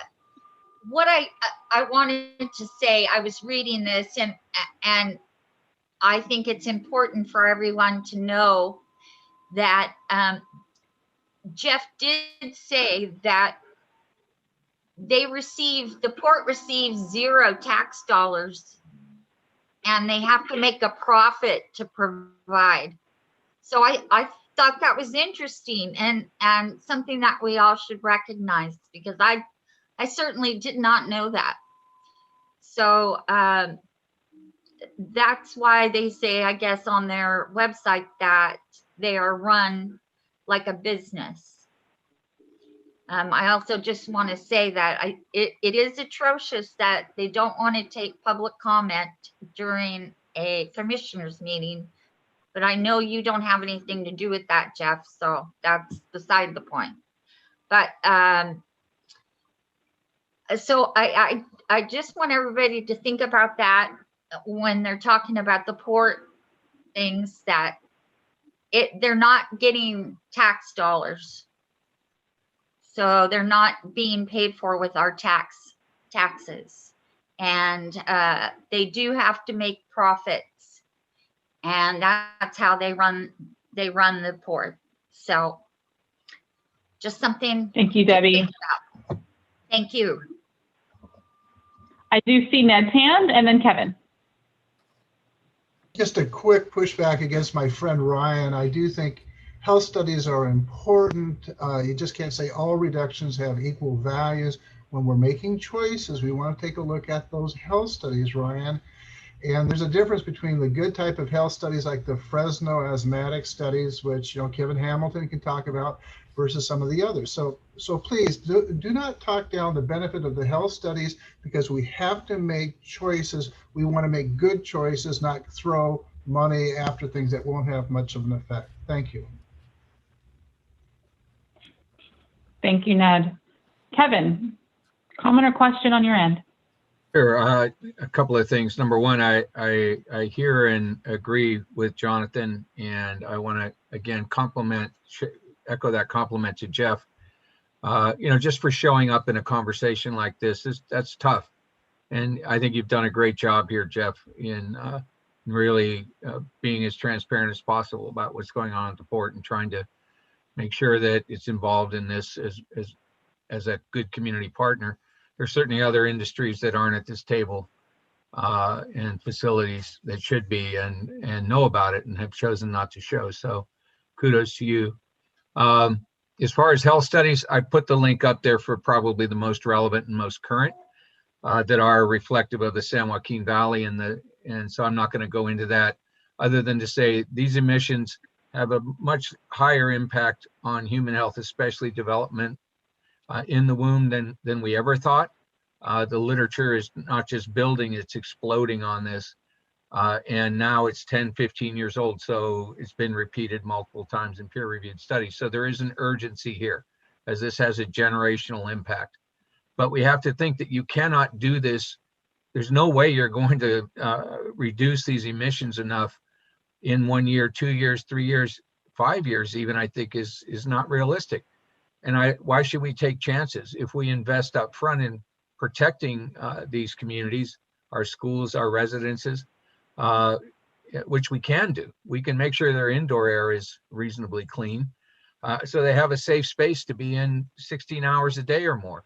So, why aren't we investing in that up front now, which is cheaper and possible?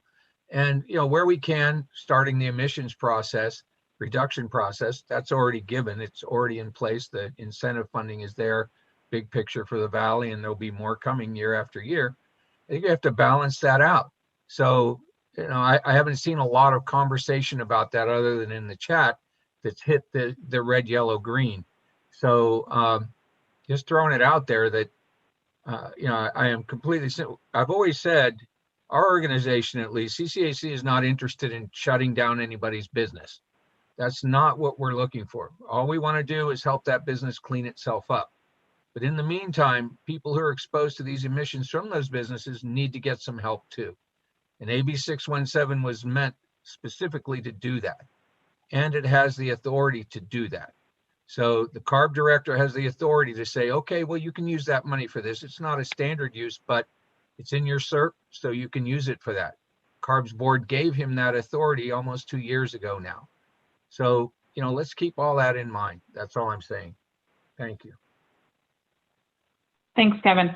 I'm going to go to Ryan, and then we're going to just take a quick assessment of how we're doing and where we are. Definitely wanted to thank Kevin for his comments. And yeah, we definitely heard the steering committee. And, for example, with Stockton, we did include the indoor air quality as a measure in the draft CERP. And that's in there. We put that, we heard the steering committee, we included it. It is something that we hadn't included in CERPs before. It was definitely a novel idea that the Stockton community had, and we incorporated. Because like we said, I think in any good plan, having the exposure reductions along with the emission reductions is an important thing. So thanks. Yes, to your point, Ryan, this is the last 9 of 50 plus measures that and strategies that we've considered. Most of the rest have been sorted. These are the last stragglers. So there's lots of other things in the CERP, which we are going to review right after this. The chat has a lot of activity in it, a lot of it related to port operations. But I want to center us back on what we're feeling comfortable with in terms of moving to green, so that we can really actively commit to what goes in your CERP. So as you're thinking about the conversation we have, the data you have right now, and the timeline we're working with right now, which requires quite a lot of activity to get done and some decisions to be made today, so that the CERP can be developed and reviewed over the next couple of weeks, so that you can have it, pretty comfortable with this committee by March, and then going to the Air District Board. We got to know what goes in it. So of the things that are right now in the red and the yellow, I want to understand what you want to move, if anything. And I see that originally I highlighted that people were pretty comfortable with number 3. The switcher photo is the one that comes to mind. That's red 3, which is trains and other rail equipment. I did sense that a lot of people felt, or at least flagged, that they were comfortable with that. I didn't see any no's except for one, I think, that wanted more information. but I had quite a few people that felt comfortable with moving the train and rail equipment operating the community item, that was an important item to move into green.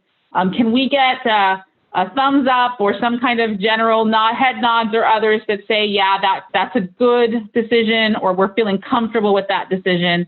Does everybody feel okay with looking at red number 3, which is trains in the community? Yeah, I'm seeing thumbs up, lots of head nods. Can't see all 70 of you, but I'm getting there. I'm seeing some pretty significant thumbs up. I'm going up, I'm going down. Okay with red 3, let's move red to green. Okay, number 1, yes, thumbs up. Thank you all. Helpful. Feeling pretty strongly that we can move the trains and other rail equipment over to green. We have now, what's remaining is trucks and other heavy duty equipment at the port, tugboats, and marine exhaust. And the rest of these reds, I'm seeing some people saying no more moves. You're not necessarily comfortable with moving those. Does anybody else feel like we should definitely move some of the port items or a port items? Anybody right now believe that we need to move a port item over, acknowledging those emission reductions are pretty significant? Does anybody want to move those over? I see quite a few no's. Anybody saying yes?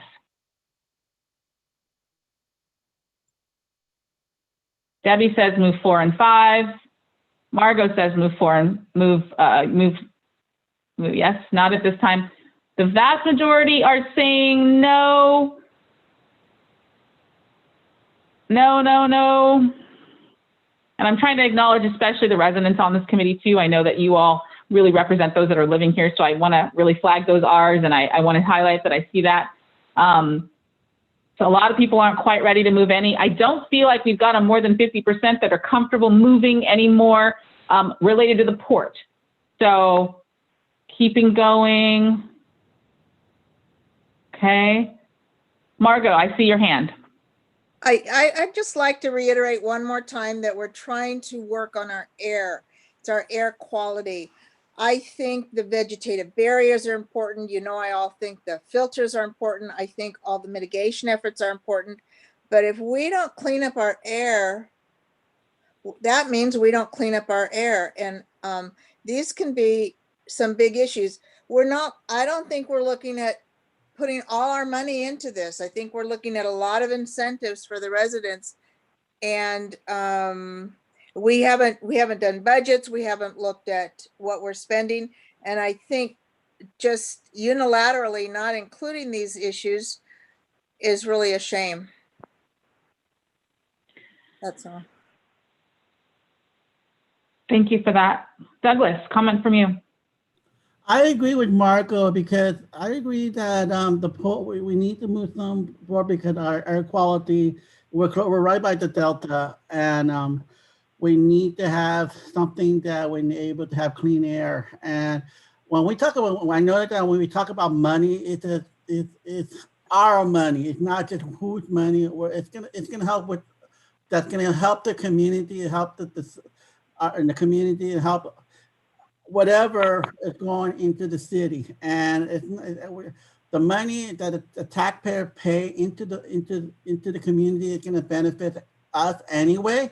So I don't think it shouldn't be everything. Those things on the list are good causes, but as far as my big concern, we need to have those type of marine exhausted tugboat and the train that leads the Port of Stockton to be looked at as air quality by the Delta.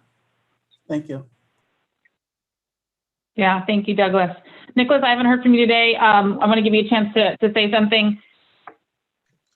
Sure. I just think I have concern when an agency isn't being forthcoming about simple facts.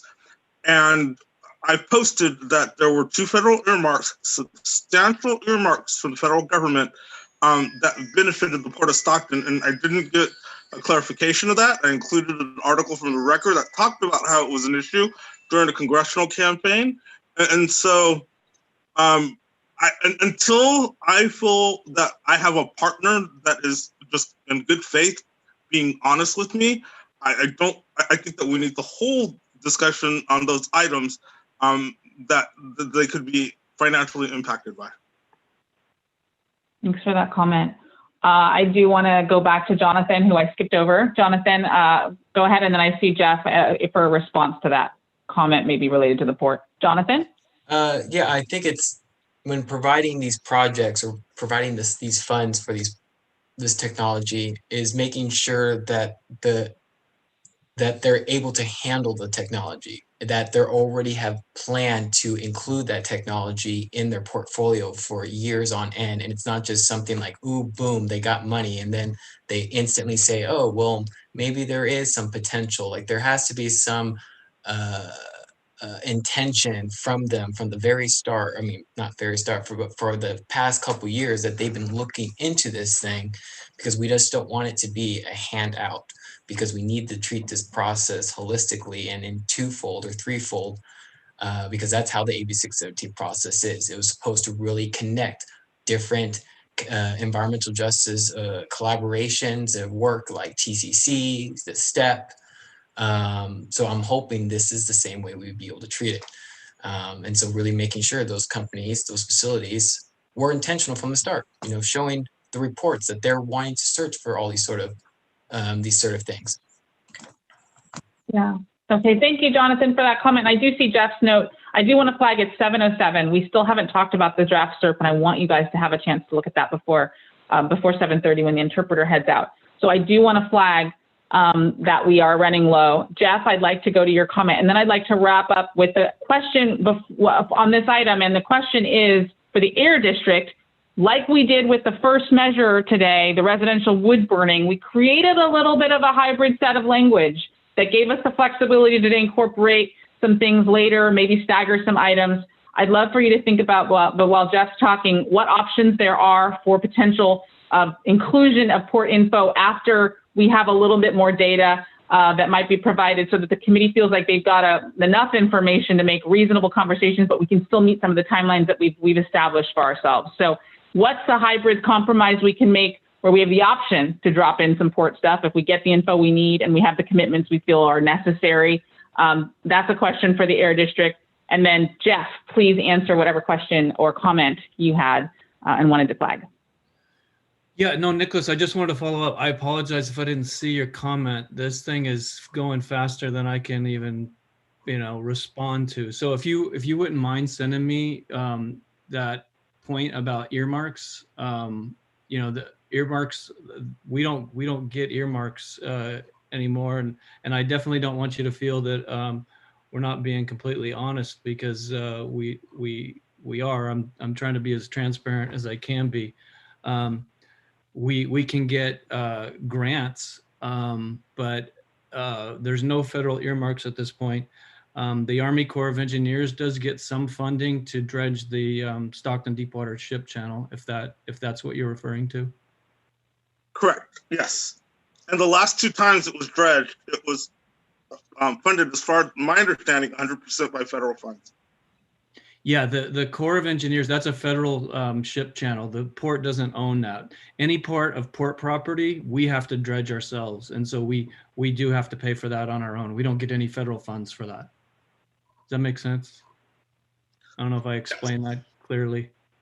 I think that does, Jeff. Thank you so much. And I am getting some requests, both private chat and otherwise, that we got to end on time because people are going to head out soon. So we have about 20 minutes. We've had a really good conversation. So I really want to move us forward. I do not feel like we have strong consensus yet on the port, but we did move item number 3 over. We did not talk about school buses. We did not have a very strong conversation about school buses really in too many of the other meetings. I'm going to ask the Air District team to close us out on this item with what options we have around the port language and how they want to talk about the school district, school buses.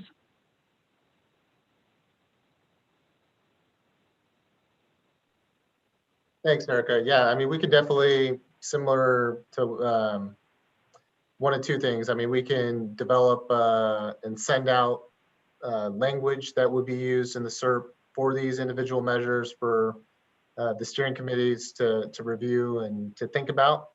And then when we meet back, we can discuss more. That may be an option.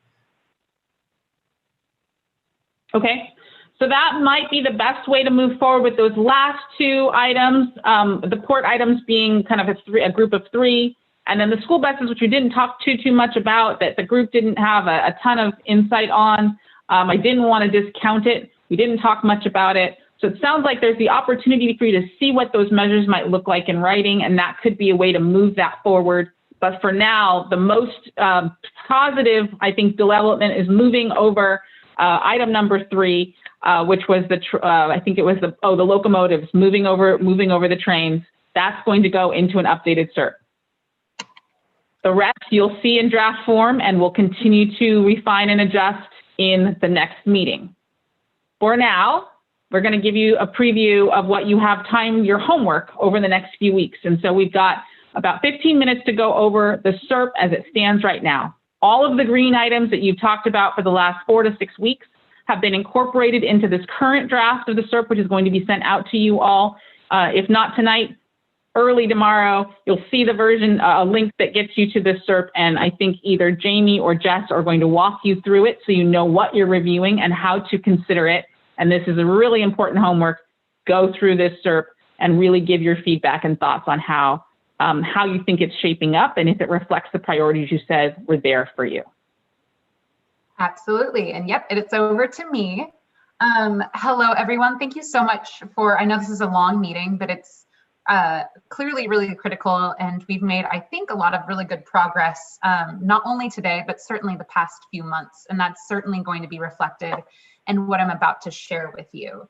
So as Erica said, we have a draft, and definitely emphasis on draft, CERT for you to review and really take the next couple of weeks to digest. It's a long document, and sort of see what we've put together based on all of the past feedback we've gotten over the last several meetings.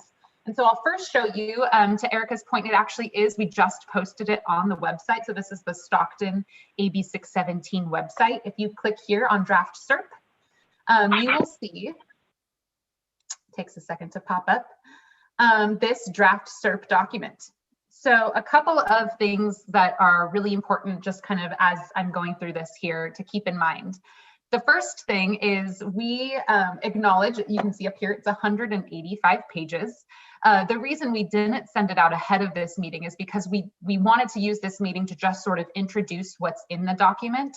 And we didn't want to send it out ahead of time with any sort of expectation that you would have had to review any of this at all ahead of this meeting. There were certainly a lot more pressing issues like other CERT measures to get into the meeting or into the CERP as a preparation for this meeting.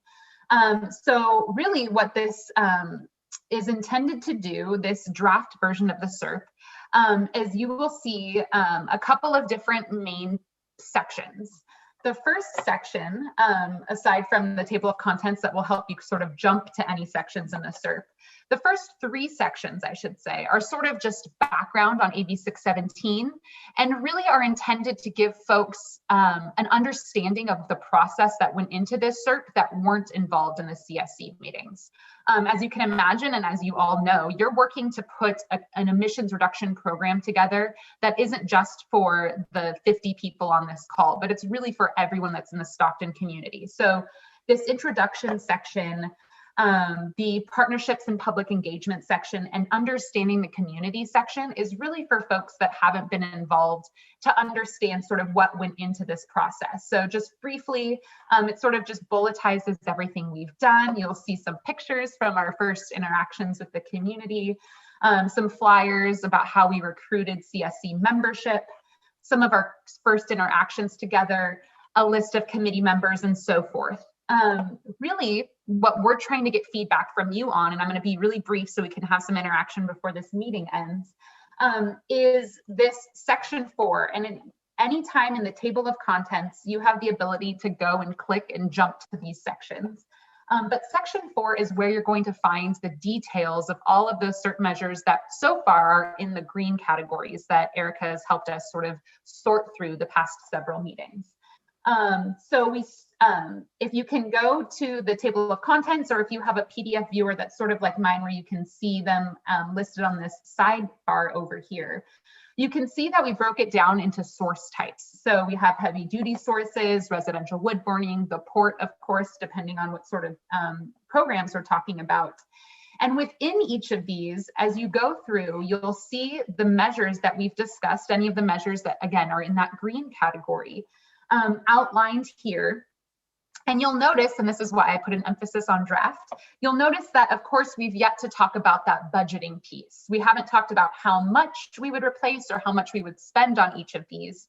So what we're really looking for ahead of the next steering committee meeting is a lot of your feedback on sort of the implementation that's outlined within these outside of those numbers. Those numbers will definitely be filled in after we go through an exercise at the next meeting. So you'll definitely scroll through and see a good example maybe of something we talked about today is you can get some background on residential wood burning. A lot of the questions today are answered here, sort of what are the control programs? What other strategies can we build upon that already exist that we can enhance for the community?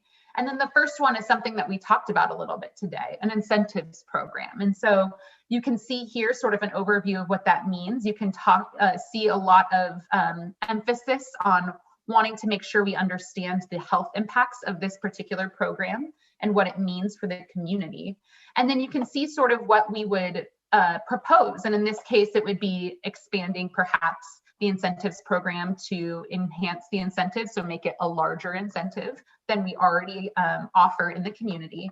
And just sort of an outline of maybe if there's some project partners, you'll see that listed in these different programs. And so each of these, like I said, are broken down by categories. You'll see multiple things under the residential wood burning. A good example of that is something that we just talked about today. So as of right now, we had a placeholder for that enhanced enforcement that will obviously now, based on our discussion today, no longer be in the CERP. So you'll see a couple of other draft type things like that, placeholders for things that we've yet to move into the green. Again, it's a long document. All of the measures we tried to kind of keep succinct and to the point. But one thing to keep in mind when reviewing, and we've said this a bunch, and I don't think it can really be overstated. And I think a lot of the committee members have said this a lot in the chat. We know we're on a tight timeline for the CERP.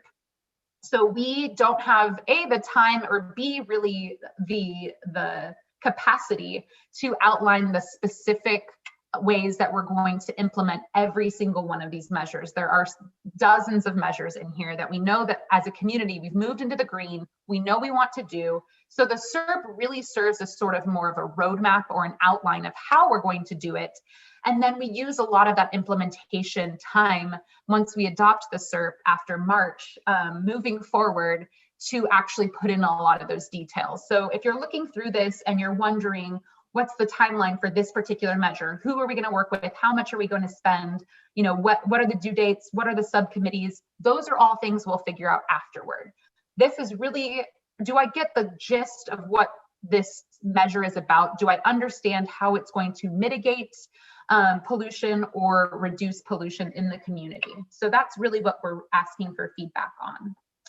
Couple of other things I want to point out. And again, you'll see this in the table of contents, so maybe I'll go here just to kind of jump to it in a more high level way.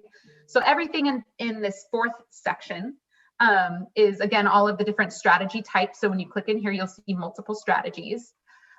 You'll also see the statewide strategies. So anything that CARB is doing or is under CARB's jurisdiction is also outlined here.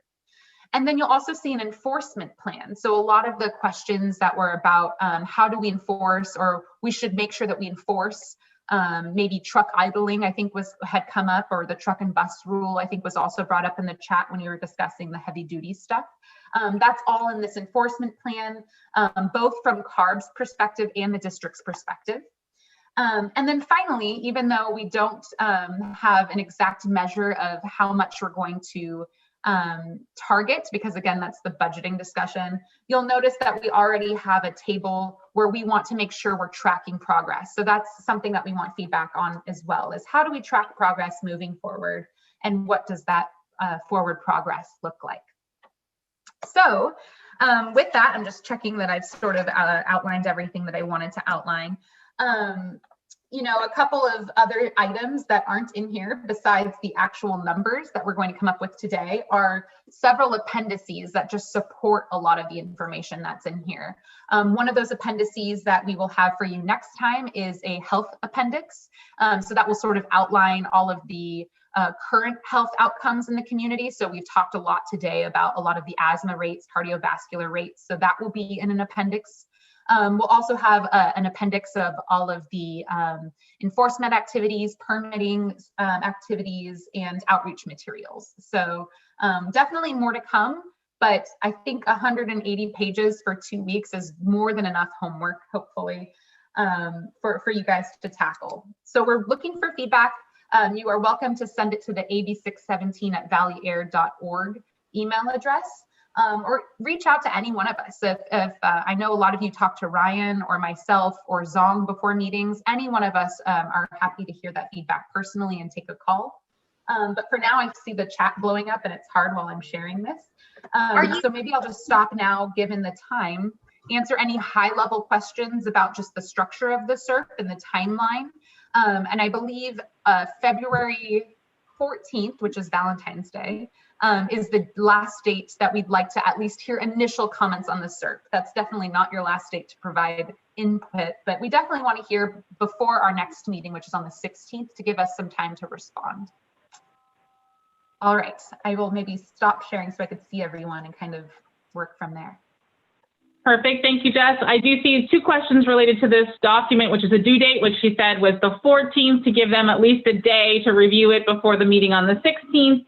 And then a question about the format. If the document is locked, what format it's in? Is it a PDF? So structurally and logistically, is this going to be a link, an attachment, and what kind of access will people have to edit it? Great point. I see a comment in the chat. Right now it is a PDF, but we had just spoke about this at least as a team earlier. We're open to seeing other types of collaboration tools perhaps. So maybe there's something that we can, when I see a health appendix, okay, certainly.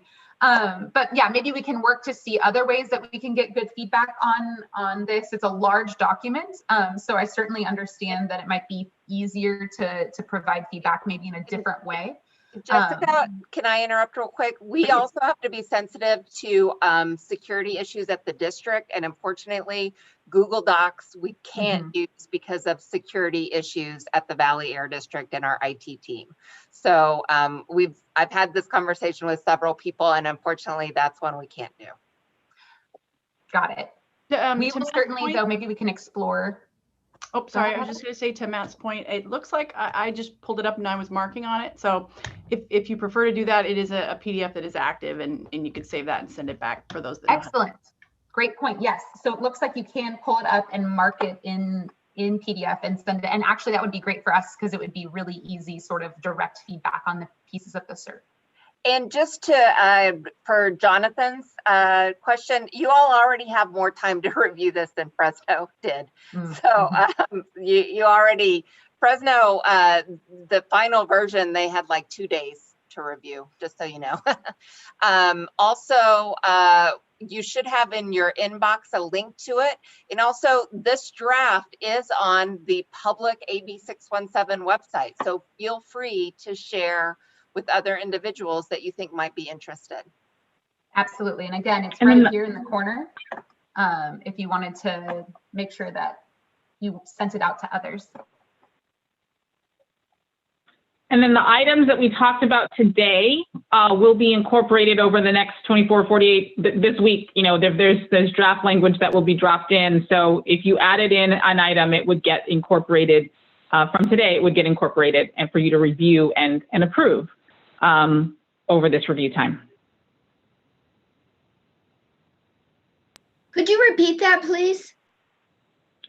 So we had talked about item number 3, for example, moving into green. So that has not been incorporated into this version that you're looking at, obviously, right now, because all those other green items had been moved in prior to today. That item, for example, would be incorporated into the next version, maybe in a day or so, that you guys will all see from this link.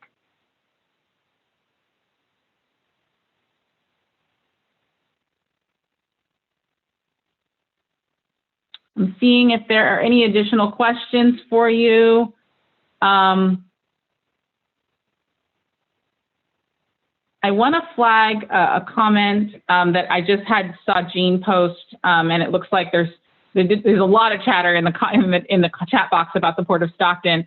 I don't see a ton of comments specifically about the SERP itself, so I want to close that item out and then make sure I wrap up with a nice bow everything else we've discussed today. I feel like Jessica's given a good overview for all of you. You know how to find the document that you have to review in the next 10 to 12 days. The next meeting is on the 16th of February, so 13 days, and we want to have comments provided to the Air District by then if possible. We will have a robust discussion about the SERP at that meeting, and so it's really important that you try and weigh in on that, and you can do it in a number of ways: PDF document, emailed, or you can even contact the Air District staff. Links been sent to everyone, and timelines hopefully are clear. I do want to circle back and just talk process. There were some questions about the move from the green to the number 3 item that was related to trains, and I want to be really mindful of that and make sure that we have the support we need. I certainly got private chats and other requests to move green, but there was a question about whether we had enough votes for that. I want to honor that. Do we have a request for a formal vote for moving that item number 3 over to green, or do we want to go with the general consensus that it seemed like was pretty strong to move it? And we have a number. I have Hannah and Kim with us at the very last minute. There's about 20 plus of you, so it would take a voice vote. It'll take a couple minutes.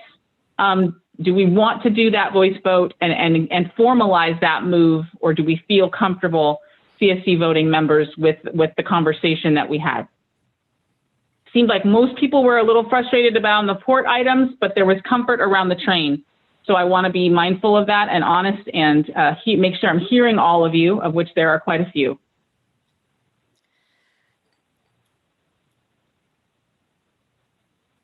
See a revote request. Formal vote. Okay, let's do the formal vote. I did see one note that one voting member said they did not want to move, and let's do the formal vote. The way we will do that is we will call you all in order. The ones that have voting rights have a V in front of their names, and I will ask Hannah and Kim to do that calculation for us. We will try and do it as quickly as possible because we've got about 2 minutes. So we're going to call your name, unmute yourself, tell us your vote. The vote we are offering right now is to move the number 3 item, which would be the train item that's in red, over to green and include in the SERP.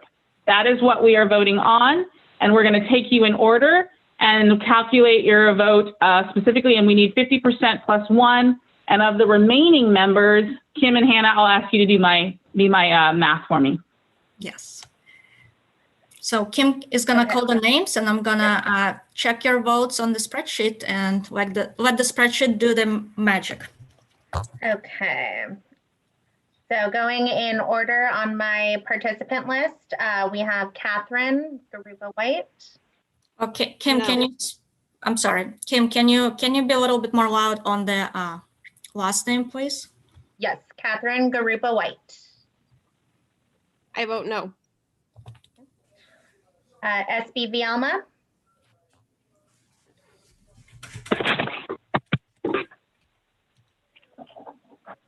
Maybe we'll give SB a minute to unmute. Jean Fuss. I vote yes. Okay. Let's see, Jonathan Pruitt. Yes. Kenda Templeton. Yes. Mariah Looney. No. Give me 1 second, Kim, please. So, and she's also trending with jobs, so. Oh, I think SB. I think we have SB. Okay. Yes. Okay, great. Thank you, SB. SB is a yes. I'm glad she's okay. That's a lot of. I'm going to mute you, SB. I'm sorry. SB is a yes? Yes. Thank you. Thanks, SB. Okay. Next, we have Matt Holmes.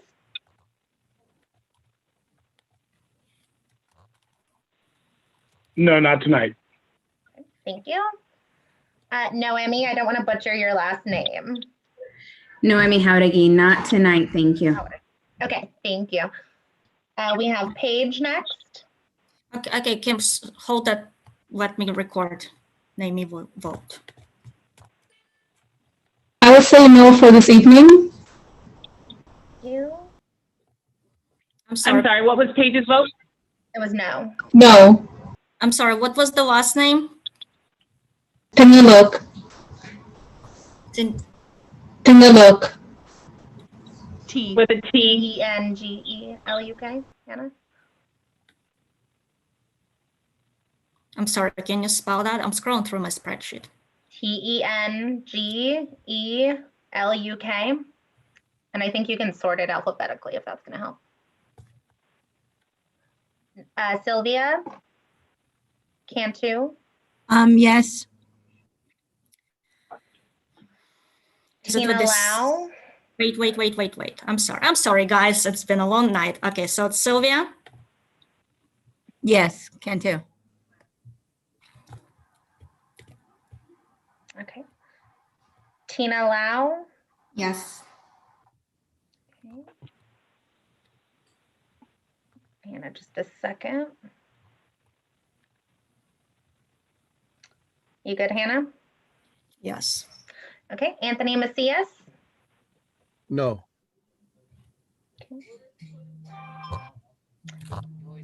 Bianca Mendoza.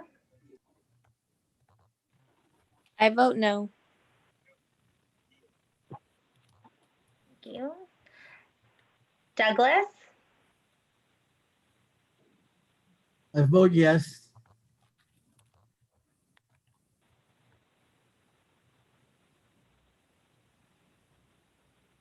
Florence. Yes.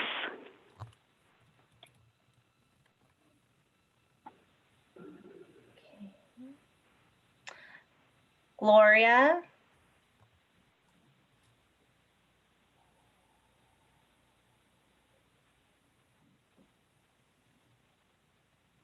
Gloria, we'll come back to you if you've stepped away. We have Mary Elizabeth next. I vote yes for my students in East Stockton. Thank you. Nate Knott. Yes.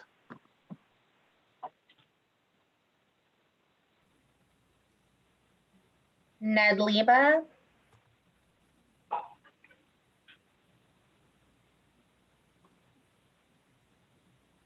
Ned, you're on mute. Ned, you're on mute.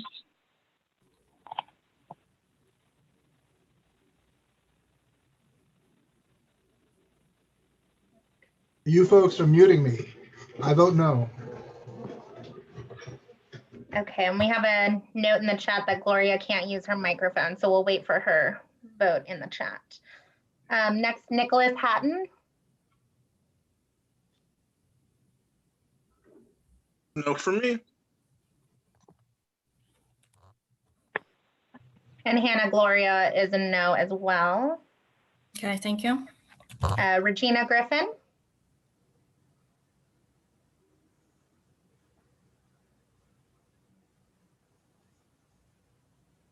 I'm going to vote no at this time. Okay, thanks. Stacy Paniasi.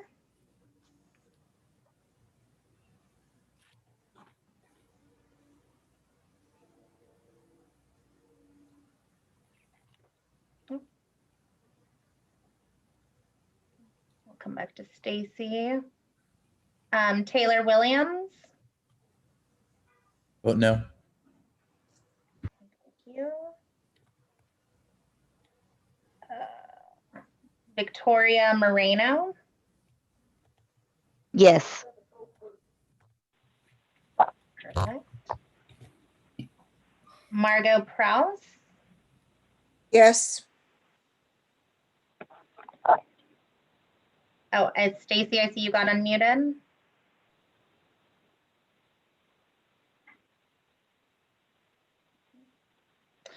Leonard Seawood. No.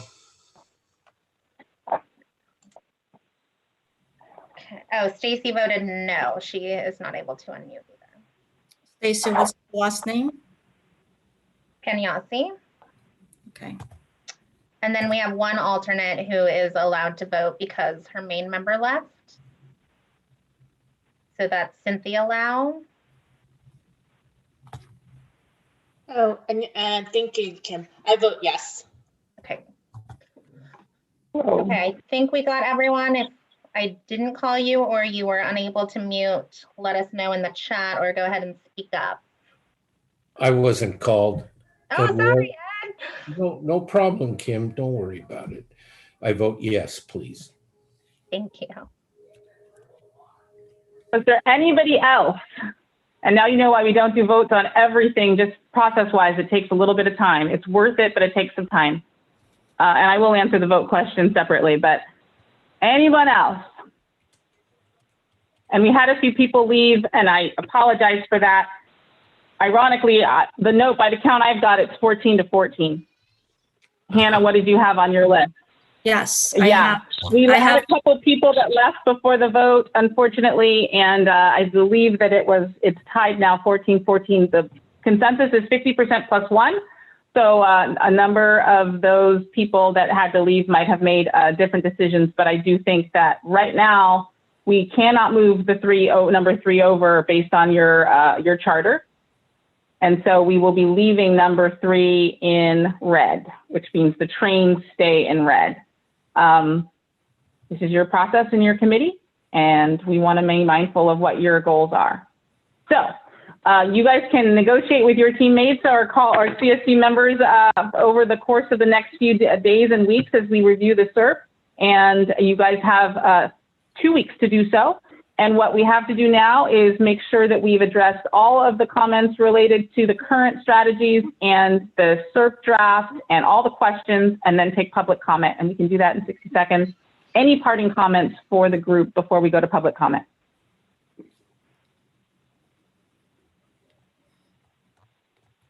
Okay.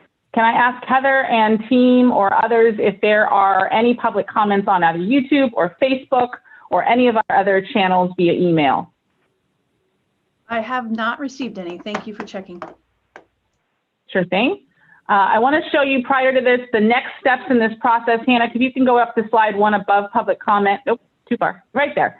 Okay, you have 2 weeks or so, give or take 10 days to review that very large document. The next meeting, we're going to do a budget prioritization exercise, which is incredibly important. And then we're going to talk about the SERP. We're going to review it even more, hear your comments, see your comments, and see them all collected if possible. The sooner you get the feedback to the Air District, the better that discussion at the 16th meeting will be. This is a really important time in the process, and we want to give you the flexibility and the time to discuss it. And this is the last chance, I think, to make adjustments to what goes in the SERP before that March approval. Any additional or parting comments from the Air District or from the committee before we adjourn this meeting?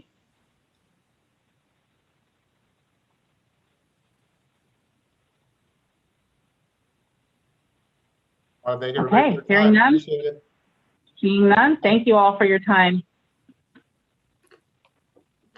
Bye-bye. Jean would like to reach out to those who left.